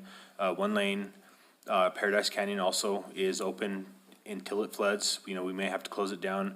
The street department has done a great job as far as clearing the waterway that's there and trying to keep it open. That way it's a lot easier for us just to go through and knock the debris off the road if there's any debris after a flood, and we can open it back up. National Guard is actually over there trying to muck out the little ponding area right below Hull Road Bridge to just try to catch some of that sediment and deepen that up a little bit just to help us out in catching that debris. I know that we have gotten a call about Brady Canyon and Ponderosa. Working with Ron and T-Bone, he had worked with Eco Servants. We can't get on private property. A lot of that drainage through there is on private property. Eco Service has gone in, or they're going in and cleaning up, some of the trash and stuff like that that they can get to and actually safely get out of that waterway in Brady and Ponderosa. The street guys have been up there. We're gonna start trying to clean some of the bar ditches and get that running, just to, that way if we do just get the regular rains during the year or the snow, the snow's coming, we're gonna have to have a place to put the snow when we're plowing. So that's kind of what we're kind of looking forward to, being proactive, trying to make the roads passable when it does snow and for the regular water to run. Adam, what's the status on Cream Meadows? So it's Cream Meadows. I'm working with Josh, and Marty have got a plan. There's a sewer line below the culvert that is not compromised at this moment. It's there, it's exposed. We're gonna form that with concrete, and we're also gonna have to do a little bit of concrete work on the south side of the bridge there. Yes, sir. And then we'll try to open it back up. So I've been trying to get some concrete lined out. I don't want to give a hard date because trying to get concrete here is like trying to pull teeth. So as soon as I can get a contractor to get concrete, we're going to form everything up. We'll get that poured and we'll get it open back up. Adam, did we get the stop sign installed back on Ponderosa and Brady Canyon? I believe we did. The day we got the call, I know Josh had gotten the call also, and I believe we Okay. got it back up, but I will verify that. Okay, have I nothing by there. appreciate it. And so what you're saying is that Brady Canyon, a lot of that is on private property, and the Village of Ruidoso cannot go on private property. Yes. And so Eco-Servants yesterday spent all day cleaning and pulling things out so that the Village of Ruidoso could pick it up. Yeah, if they move to the right of way, or if the homeowner has debris, whatever, they want to, pull it off their property and put it on the right of way, we'll get it picked up. The other thing that I'll bring up with that is I have been in conversation with NRCS about the waterway. Like I said, they're allowed to get on private property with agreements with the homeowners. So I have mentioned the Brady Canyon, Ponderosa area, so we will be looking at that and see if there's something we can do with that, the drainage going through there also, through the private properties. On Meacham and Sudworth, down from Adobe Plaza, we have a big sewer. Are we gonna get that taken out? Yes, well, there's a manhole that was taken out by the flood that's sitting there. The guys were trying to get in there to get it, but they sunk the Oh, yeah. equipment. So now that it's Okay. dried out, we will get Okay. the concrete out of there. Okay, And so going into the sewer part of that, I am working with one of our on-call engineers for that area right there. My plan is to eliminate the whole line that goes along the river there and put a lift station and pump everything that comes down that portion of Meacham from like Casablanca and Brady Canyon up to Sutter Drive and get everything out of the river in that area because, it's already been exposed and everything else, it's not gonna stop. So we'll do that. And then the other little project we're doing, or big project, is at the racetrack that is part of the JUB, our Yes. interceptor line. Right now, we have a bypass pump going. We are looking to move that completely out of the river and making a new line outside the river, outside of the track. So if it does flood through the track again, it's not gonna hinder that line. and so we're actively, even in Upper Canyon, looking at the sewer line, trying to get leaks Yes. and, So what happened, during the floods, that there was so much water that it pulled some of the manhole lids off. right? And some of those manholes got filled with debris, the rocks and everything else. A lot of them we can't actually access with our Vector to get to. And there's too big, the rocks are too big to actually get out. So we're having to tear the manholes apart in the river and get all the debris out of the manholes and then rod the line. I'm getting contractors. I had one contractor lined out and he decided that he didn't, it was too big of a job for him. Yeah.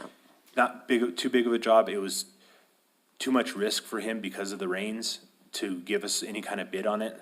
He didn't want to send a crew up here and then they work an hour and get pulled off. So we are hopefully at the end of our big rainy season. I do have a couple other contractors lined up to give me some quotes and they're going to hopefully help us get some of that mitigated. Okay. What is your time, or do you have a time frame from Meacham up to Sutter? Putting that bypassing? Mayor Torres Gonzalez, we're actually have that in engineering as we speak right now, so I'm hoping here in the next month, we'll hear something from them. Okay. I mean, we're gonna have to go out to bid. I'm sure it's gonna be a big job, but Right, we do have the line mitigated for now. It is running. We bypassed the line. But I wanted that out of there because the next big flood that comes down next year, Of whenever, course, it's yeah, gonna take it goes out. there. That makes sense. So, any other questions for Michael and Adam? Anything you. else, Ron? I'll stand for any questions. Ron, could you kind of give us a sketch on the 70 million? What type of projects? Mike's been working with we have a consultant that's working for the village, and they've been submitting those. We are close to receiving some of the 50%, but Mike, you want to go ahead and give them a total of what we submitted? And you're gonna, when you hear the number, it's gonna. Yes, sir. Mayor Pro Tem Salas, and Member Corey, the items that we've been working on, so we submitted our application for the 70 million, or a portion of the 70 million, last Wednesday. Last Wednesday, we included 18 projects, that totaled about $199 million. That's about a third of the projects that we've actually submitted. What type of projects? So those are mainly road projects, culverts, things of that nature, where we've identified full roads being wiped out, having to come back in, rebuild those from the ground up, repave those items. We've also submitted work that we've done, for example, on bridges that Adams made passable, and identified how much those cost and what that would be included on, and that was included in that larger 199 million number. What we've done and what the state has done is they said both you and the county have submitted a significant number of projects, well over the 70 million. They're looking to break up those numbers, and so more than likely, we will probably qualify for, based on both submissions, because they want to give both a fair shot, the county will probably get anywhere between 20 to 27 million. We'll get anywhere between 40 to 48 million, depending on how they want to adjust those numbers. And what they're able to do is basically, once they identify that, they may pick one project and say, this is your project, go after it. Those loan numbers can be utilized in multiple ways. We're waiting for a grant agreement to figure out how we can use that and what it can be used for. Obviously, it's spent for the project as a whole, but because it's a loan, the state is very aware that we're in some financial strapping issues, and so they allow us to use that loan in a capacity to be able to operate, while at the end of the day, we reconcile making sure we pay off that loan for the project specific. And Mayor Pro Tem Salas, Councilor Corey, I spoke with DFA this morning. We're waiting on a grant agreement. Maybe Friday, maybe next week, but I'll alert everyone when we do receive the grant agreement, get it executed, sent back, and then we'll be able to work on that. But again, that's infrastructure. Yes, sir. That's rebuilding certain things that, because it's so restricted as far as what that money can go for. It's not going to re-enhance Midtown or going to fix my driveway or any of that stuff, right? And it's not gonna go down to the individual homeowner and say, oh, you're gonna get this money to help rebuild. So when I don't wanna say the person, when someone stands up and says, I've got this money pushed through to Ruidoso, it comes with strings, caveats, whatever buzzword you wanna use of how you can make that money work. And yet, we still don't have the money. I mean, No. they can say, well, it'll be here in two weeks. You got your money. Well, we're waiting for 2008 for bridges. And so I'm very excited. Hopefully, we will get some money, but it can be very disheartening. And our residents think we already have $70 million, and what are you doing with it? So, I appreciate the projects, but until, I'm holding my breath until we get that 45 million. Mayor Pro Tem Salas and council, that, it goes on both sides also, we're waiting for those also, that, I know. we want to get this stuff done, and that's what I wanted the public to know also is, we're not sitting on the money, we're waiting for the money so we can get this stuff done. As Mike was saying, part of that 70 million in one of the projects I did not bring up is Perk Canyon. Yes. Pert Canyon, I know a bunch of you, a lot of you have been up there. There's nothing we can do to the road until, the creek has been mitigated. And NRCS has already committed to doing that. They're supposed to be getting started in the next couple weeks. And then it's waiting for the money, but at the same time, we'll go up and try to make it passable. But we can't, with the infrastructure within the roadway, the water lines, the gas line, we can't go put it back together until that's mitigated, because it's just gonna wash right back out, and then you have the whole upper canyon back out of water. Mayor Pro Tem Salas, Councilor Hooker, you're absolutely correct.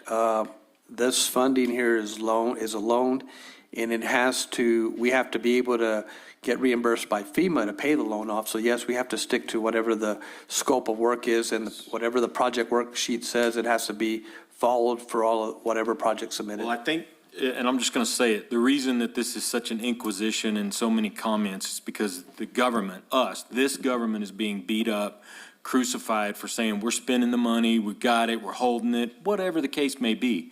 But I think everybody here has nothing but the highest intent to have the money spent where it needs to be spent when we get it on infrastructure to get our community back. Amen. And Councilmember Salas, Member Hooker, and council members, one of the biggest issues, I think, that is so significant that both federal and state officials didn't necessarily recognize initially was the amount that this disaster is going to cost. When the 70 million was first established by the state, it was believed that that would cover a large majority of the impacts that occurred. We believe as we start to develop these projects that we have anywhere between 300 to 350 million, if not more, of impacts to the community that are going to need to be rebuilt.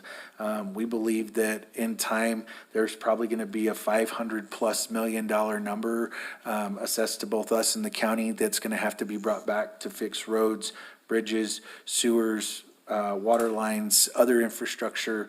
So there's going to be a significant impact. And even if we got the money tomorrow, there aren't enough resources, there aren't enough contractors, there aren't enough engineers to get this done in the next year. You're looking at possibly 2 to 4 years of construction to get even half of this completed, not necessarily started on. We can start ASAP once we get the money, but this is going to be a timely process to get all of this done. So during this process here, do those numbers include any type of mitigation, or is that a separate issue? Flood mitigation? Yes, sir. Mayor Pro Tem Salas and Councilor Eby, the items that they're talking about are specifically to the damage. They don't include the mitigation. So for example, the village and the county are participating in an effort with NRCS at a $50 million component. That is mitigation that's not included in that bigger number, and that's components that will come in the form of gabion baskets, in the form of river restoration and hardening and things of that nature that Adam mentioned earlier. But no, that number is not included in that bigger impact number. So then tell me, will some of that mitigation have to take place before any of the restorations, or much of it, because it would seem that you can't put it back where it is now? As you were saying, the next flood will take it out. So you would need some sort of forethought as far as mitigation to alleviate that threat. And Mayor Pro Tem Salas and Councilor Eby, one of the big items, so right now there's 5 task forces that exist at the state, local, and federal level. There's everything from debris mitigation to the floodplain mitigation. All of them are working in tangent to kind of do that master plan component that identifies where do we need to figure out how to address the flooding first? How do we get the debris when we do the clear cut of the debris and the capturing of the debris? What happens with those water flows? If those water flows impact, where do we get our return for infrastructure development? So they're definitely working with all of those moving parts, which is the other reason that it's taking some time to get all of that done. Mayor Pro Tem Salas, Councilor Eby, I was at a resident's house yesterday with the NRCS, just on this street here on North Loop. 3 feet behind the resident is U.S. Forest Service. They need a trash rack on there, so that's something I contacted our congressional delegation. We need to find a way that they will build this trash rack, and that would save a lot of that, prevent a lot of that flooding, a lot of the debris coming down on North Loop. So we just need to continue that effort also. And members, just so we're familiar, so NRCS has been brought into the picture on the larger component to assist as to where they're planning, and they should coordinate with those trash racks and things like that as they look at the debris management and the floodplain management component moving forward.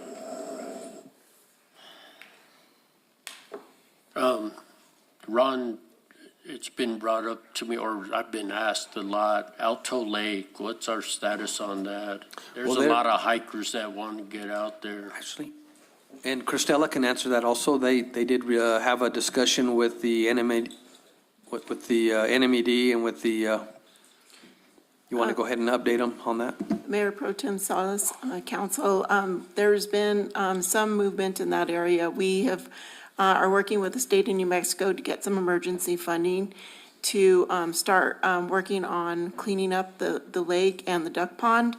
They are just requesting that we provide them some price quotes, so Randy Kane has been working on getting that information to the state. We wrote a letter to them requesting that assistance, and they wrote back and said they need that information to move forward. Then we also are applying for Water Trust Board funds to help address that issue. That'll be a bit late coming, but we're hoping to get the emergency funding from the Environment Department to address that issue sooner than later. There has been some initial water testing, and it looks like there doesn't seem to be as much contamination as we anticipated, especially in the lake, but there's going to need more testing to be done. But that's what the numbers are looking at initially. It doesn't look like we have exceeded any of the standards to this point. How long will the additional testing take? I haven't gotten any information to find out how much more testing. I think they want us to start moving forward with some mitigation, and then they can decide how much more testing will be done, probably throughout the process, and to see when it's going to be safe, but we are working to address that. So the mitigation is The dredging, dredging out youth pond, yes, youth fishing pond, yes. and that could take all winter. And we're hoping to get that started sooner than later, but like I said, until we get some proposals on how much it's going to cost, they're not going to move forward with awarding any additional funding. But we have included it as a permanent project also under the FEMA project. So we applied also utilizing for some of that $70 million as one of the projects as well. So we're trying it in a bunch of different directions to see who links first. Okay. Thank you. Any other questions for the manager? I have one more Go- question, go Mayor right Pro ahead. Tem. Ron, Bill brought up the nightly rental, that software. Where are we at with that subcommittee that was? Mike's been working with that, Mayor Pro Tem Salas, Councilor Corey. I know the software, that's a software that the mayor did see a demo when he was up in Atlanta, and it's a great software, but I'll refer to Mike on that. And Mayor Pro Tem Salas and Councilor Corey, so we had identified that technology on a contract right prior to the disaster. That team has actually been with us in the EOC, and so we haven't moved on it. It's been my direction to our team now that as we're transitioning back to try and consolidate that information, make sure we can jump on the ordering of the software, and then put together that formal document that we had promised council early on what those alternatives and what those requests and concerns were from that committee, so that the P&Z can hear it first, and then once they adopt those items, they can bring it to the next council meeting So once they hear it. it's in process? Yes, sir, it has is in not been process. abandoned. No, sir, it has not been abandoned. A caveat to that, the one thing we do need to identify is that because of the cost of the software, we had started looking at different capabilities. And so the one thing we may just need to review is budget based on what some of those lodgers tax components came back at and what the short-term rental piece was, because it was going to pay for that. we have had a significant hit to that the last 2 months. So we may just need to identify whether it's on hold because of the funding or whether we can move forward with it. Because we also had a significant hit to short-term rentals as well, with about 150, 160, I believe, being impacted and lost to the program. Okay, thank you. And again, Mayor Pro Tem Salas, members of the council, if any residents or constituents have any questions, they can call Village Hall, contact myself, Mike, Adam directly, and we will call them immediately. Anytime I get a message from somebody to call, I immediately call that resident, and if we need to meet with them, we'll meet with them. Good, So- appreciate that. Yeah. Any other questions for the manager? No, thank you all very much. You're sharing a lot of information there. Next is our report from municipal officials, and I'll start with Councilor Eby. Well, thank you, Mayor Pro Tem. I just want to again thank the village staff and administration because they're really got to keep a lot of things going and be alert on dealing with all the different government agencies and the different projects in town, the different places to be restored, mitigated, and so on, and trying to get things back to a sense of normalcy for the residents of Ruidoso. So I applaud them. And I will mention that we did go to the annual conference, the Mexico Municipal League, and there were several of the village staff there viewing that, since we are having that conference here next year. And I'm sure they're putting their heads together, and we'll have a great conference next year. So we're all looking forward to that. With that, I guess the mayor had a good time up there. I heard him on the radio with the parade at the state fair, where the state and different communities recognize what the village has gone through, but also what they're doing about it in moving forward. So I just congratulate all of the administration, the staff, the mayor, everyone, all the moving parts for really getting in there and working. That's all I have, Mayor Pro Tem. Thank you. Thank you very much, Councilor. Councilor Letterman. Thank you, Mayor Pro Tem. I'm sorry that the eco-servants left, because they are such a vital part of our community. And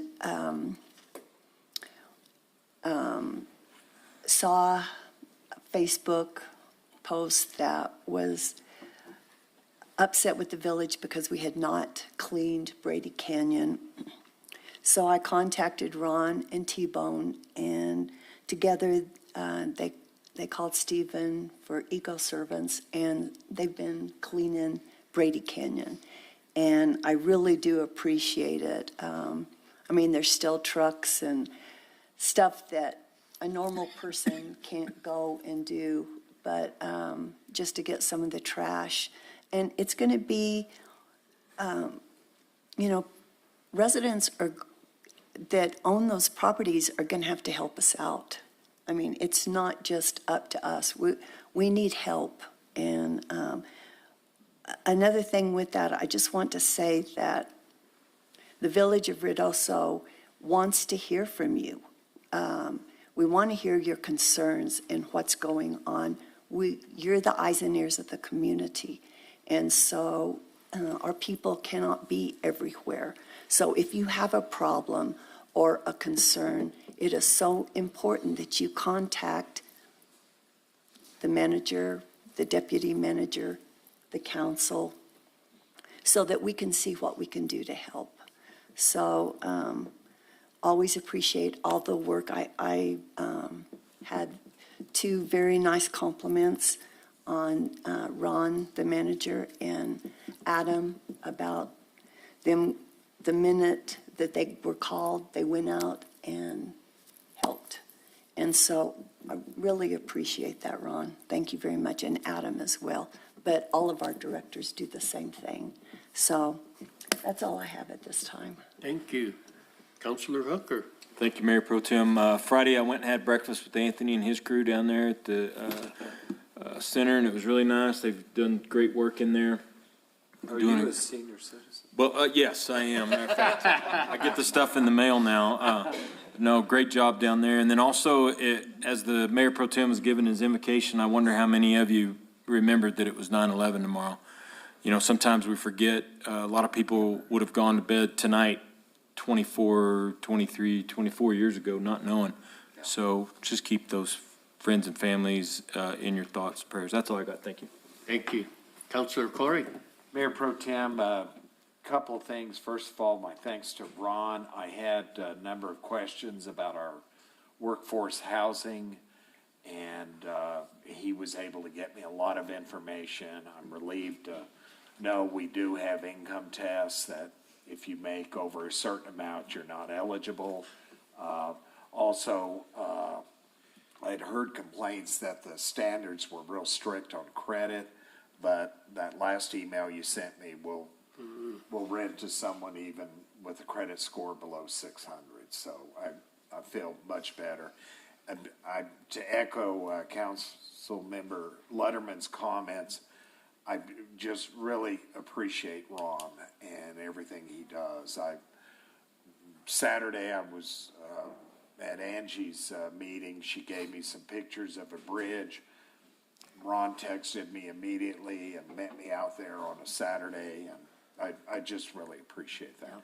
I have been meeting with a number of community members, including Angie's committee. A couple of questions that have come up. One is comments on the radio show, and I brought this up before. There's a lot of good information on that show, but I, for one, don't listen to it. And I know, you know, a lot of business people, they can't listen to it because they're at work. If, again, there's any way we can get bullet points out of what's announced on those radio shows out to the public, and equally important, the council, because many times I think things are brought up on that show that the council's not aware of. Another question that came up was, are we doing anything on testing soil quality, particularly in the flooded areas? Ron, do you know? Mayor Pro Tem Salas, Councilor Corey, at this time, we're not doing anything. I know that the EPA, when they're going into some of those, they are testing at those points. But going on other areas, but we can get that information and find out with staff. And going back to your question about the radio show and having some, I do have Carrie online. Are you on there, Carrie? Yes, I am. Do you want to, I have something, Councilor Corey, if you're okay with Carrie just providing some information? Absolutely. All right. You have the floor. Our PIO, Carrie Gladden.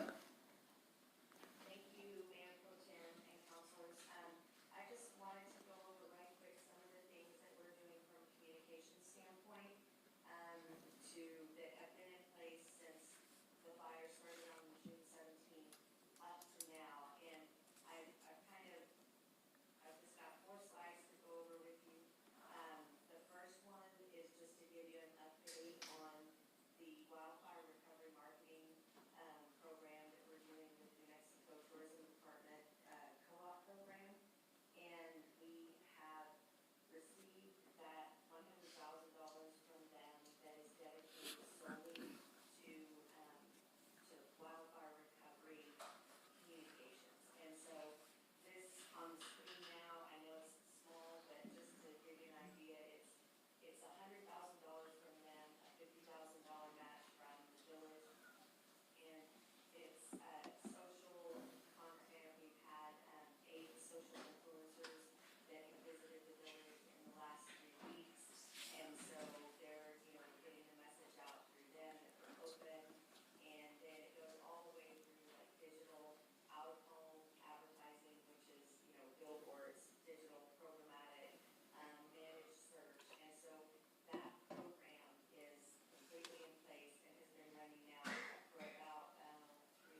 excuse me, Carrie, can you define unique visitors, please?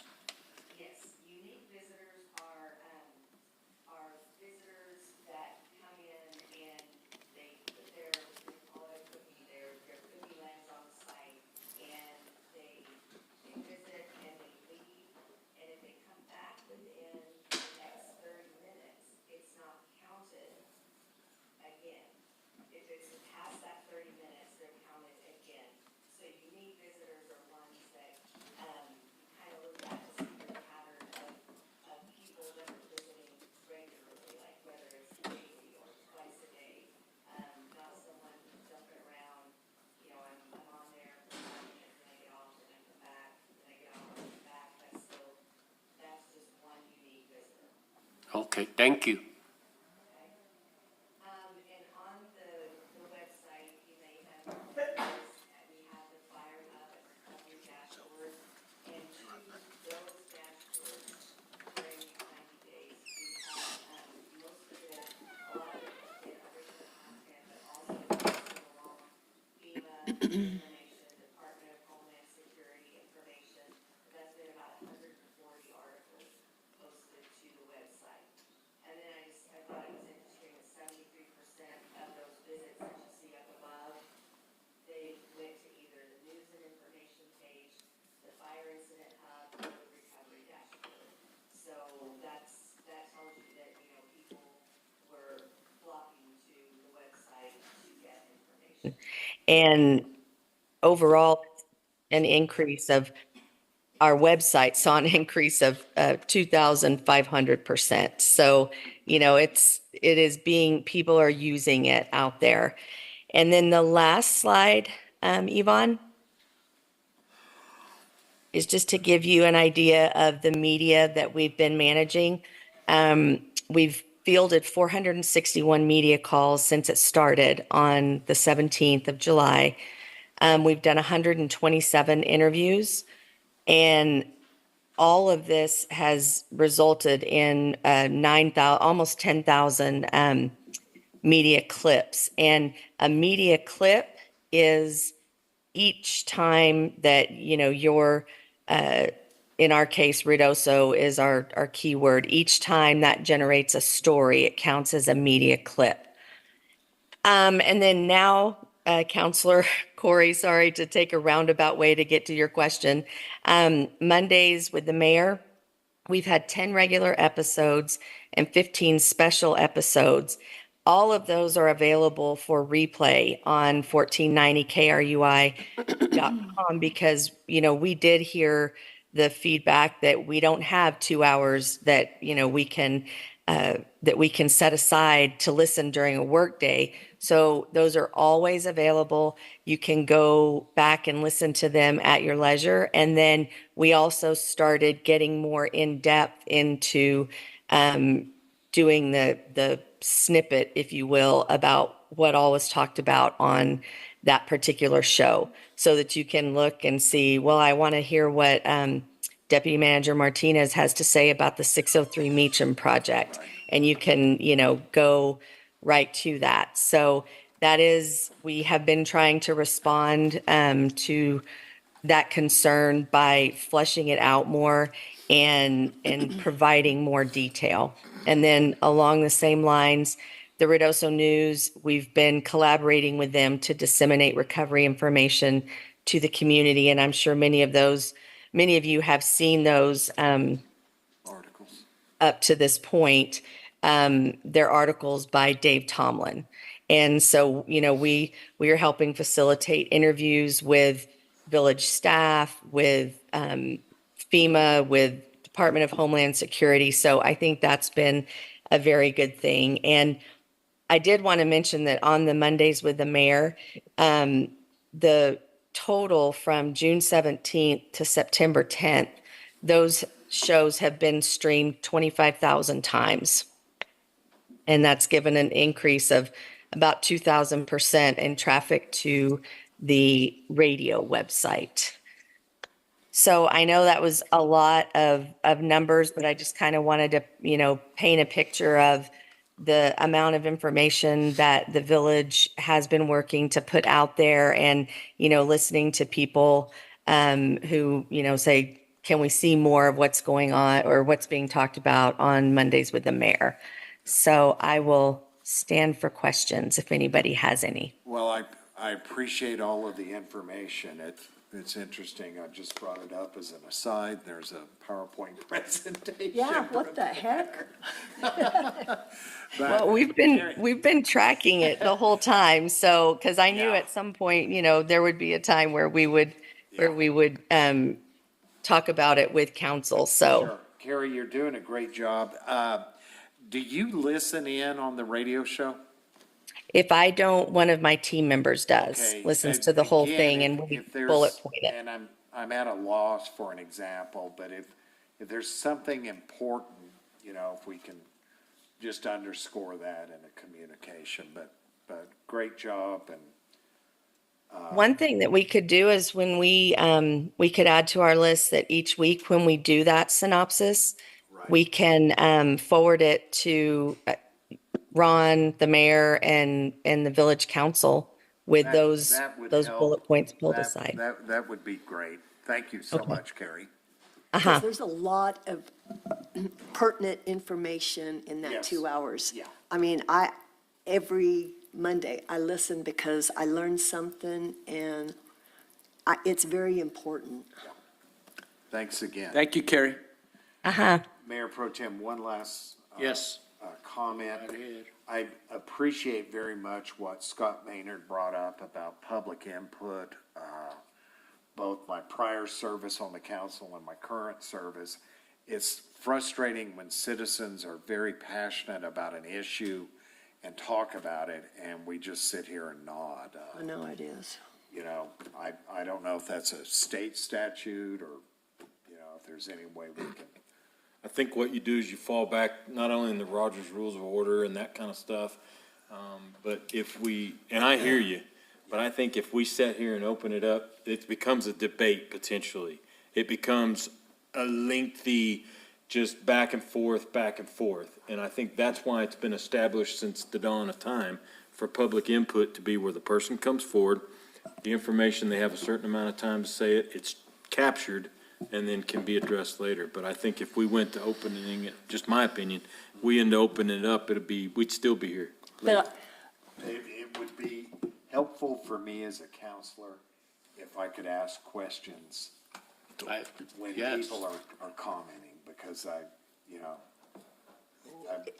want to address their concerns if at all possible, and I agree with Counselor Hooker, we don't want it to become a debate, but if we can just have some dialogue. But I can tell every one of our residents that when you come before us and you talk to us, your concerns, your questions, it does not go unheard.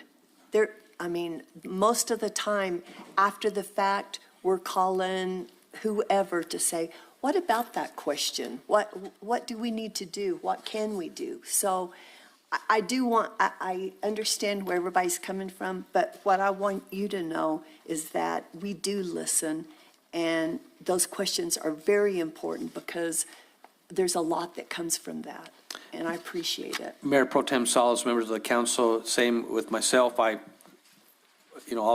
write down anyone that's on the public input. I'll visit with staff, and if we have somebody that says they're having speeding issues on a certain roadway, I get with the chief and the deputy chief, immediately we set the, the monitors there, so we do address that, so. Mayor Pro Tem? Yes, Well, Councilor everybody Lee. else has addressed that, so I might as well put in my 2 cents. A thought came to me when Mr. Maynard was up here speaking about that, and I was going to address that when I gave the input there, but, so I'm glad you brought it back up. It's just a thought we could throw out there. I know that during the council meeting that we don't need to get back into a back and forth, because I don't think that would be good for, as far as, it could very well turn into something you don't want it to.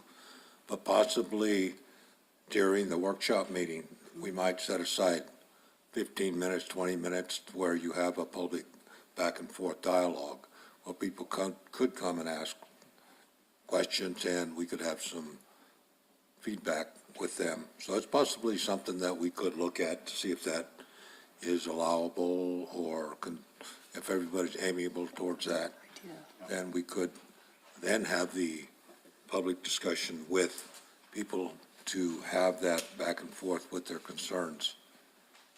Thank you. Thank you. You got a second chance now, since everybody else talked twice. What else do you want? I'm done. Thank you. All right, Councilor Corey, thank you. And my report is that I'm very, very thankful for the kitchen being done at the senior center, because the lunch was great this last Wednesday, and it'd been a long time with all that construction. Thank you, Anthony, and man, it was a full house. Appreciate everybody's participation on all of that. Also, I am thankful for the U.S. Forest Service opening up Smoky Bear Ranger District that was restricted, which is mainly here, Cedar Creek and part of South Fork. They did open up the trails north of there back, I think, at the end of July to go hiking back in there, but now it's fully open. Yes, they got the warning signs, be careful of flooding during flood events, and then also falling trees, which there is a lot of them out there as I've been walking those trails and stuff. But it is getting people outdoors again, and although the devastation is heartbreaking, but yet the new growth always reminds us that it'll grow back. Won't be in our lifetime, of course, but in 100 years, hopefully it'll look like a good, clean, manicured forest and stuff. And again, Ron, as everybody else expressed, your whole team, your whole staff, all the staff of the Village of Ruidoso, including the temporary and part-time ones, have really gone above their call to duty. Because not only addressing this devastation and tragedy that we had in our community, they were able to maintain what we normally keep going on. So for my part on the public input, and I will state this as I did at the very beginning when I was elected in 2010, I wasn't in favor of public input. I made it clear in my campaigning is that I'm available 24/7. Why wait till the day before the meeting to say, hey, now I want to address this? The agenda is posted by state statute 72 hours prior to the meeting with all the documentation. And that can be reviewed by the public at any time. Before, you used to have to come to City Hall to get that information and get a copy of it to go there. The reason why I know that, I worked in Parks and Recreation for 25 years, started in 1983. And that was a lot of my information that I would have to get to know what was going on in my neighborhood, what was going on in the city limits of the Ruidoso. Where's our water coming from? How are we treating it? And if I had a question, I did call the manager and talk to him. And if that wasn't the answer I wanted, I called the counselor, in which there was a couple of them that they did. I appreciate previous administrations because they did address the issues that the public brought to them. But at that time, the mayor says, yes, let's give a time for public input. And that set it up the parameters to not respond back. And like Ron said, and even previous managers, they wrote down the questions and would address them the next day or within the week. So I still stand on that because I am available to you 24/7. I may not answer the phone at 1 a.m., but I will probably at 3 a.m. because I'm awake at that time. So, and then I probably won't answer it at after 7 p.m. because I'm asleep. So, but anyway, that was my position as far as on the public input. It is in the New Mexico state constitution that a governing body is solely for the elected officials to conduct the business of that community or the state, whatever agency it is, and that is the part. It is open to the public by law. That's why we have the Open Meetings Act. That's why these are posted. What I did appreciate, one citizen did contact me and says, well, you don't have your agenda on the Facebook page. And I don't know, and I got too complacent because I just look at the email I get that, oh, you know, the clerk sent out to us, here's the agenda for the meeting. But that's what Jenny took care of this last meeting, that, yeah, that's a good idea to have it posted on Facebook. So again, the information is out there. It is. And going back to the radio station, we get a monthly newsletter every month, and a lot of the main topics that are happening that month or coming up are listed on there. And you don't have to have a water bill. You could call City Hall and say, hey, can you mail me one of those newsletters? And thankful for Councilor Lutterman, because she's brought that up. You know, you can get one. They have them piled on the front desk at the water building, free of charge. So that's kind of the parts where I'm saying is that information is out there, and we are always trying to improve more and more. Like the committees, you know, we got 14 committees that they have to post their agendas. P&Z is the most controversial one that they, you know, they're going to take action on this, and then we don't hear, or the public don't hear about it until it comes to us. And that's where, again, our part of educating our citizens is to be involved. Please do come to those meetings. I don't know how many of the public show up to a Keep Ruidoso Beautiful committee meeting. That would be great, so we could address these cleanups. I know when I walk, I pick up trash while I'm walking around the trail. So that's just my opinion as one of your elected officials.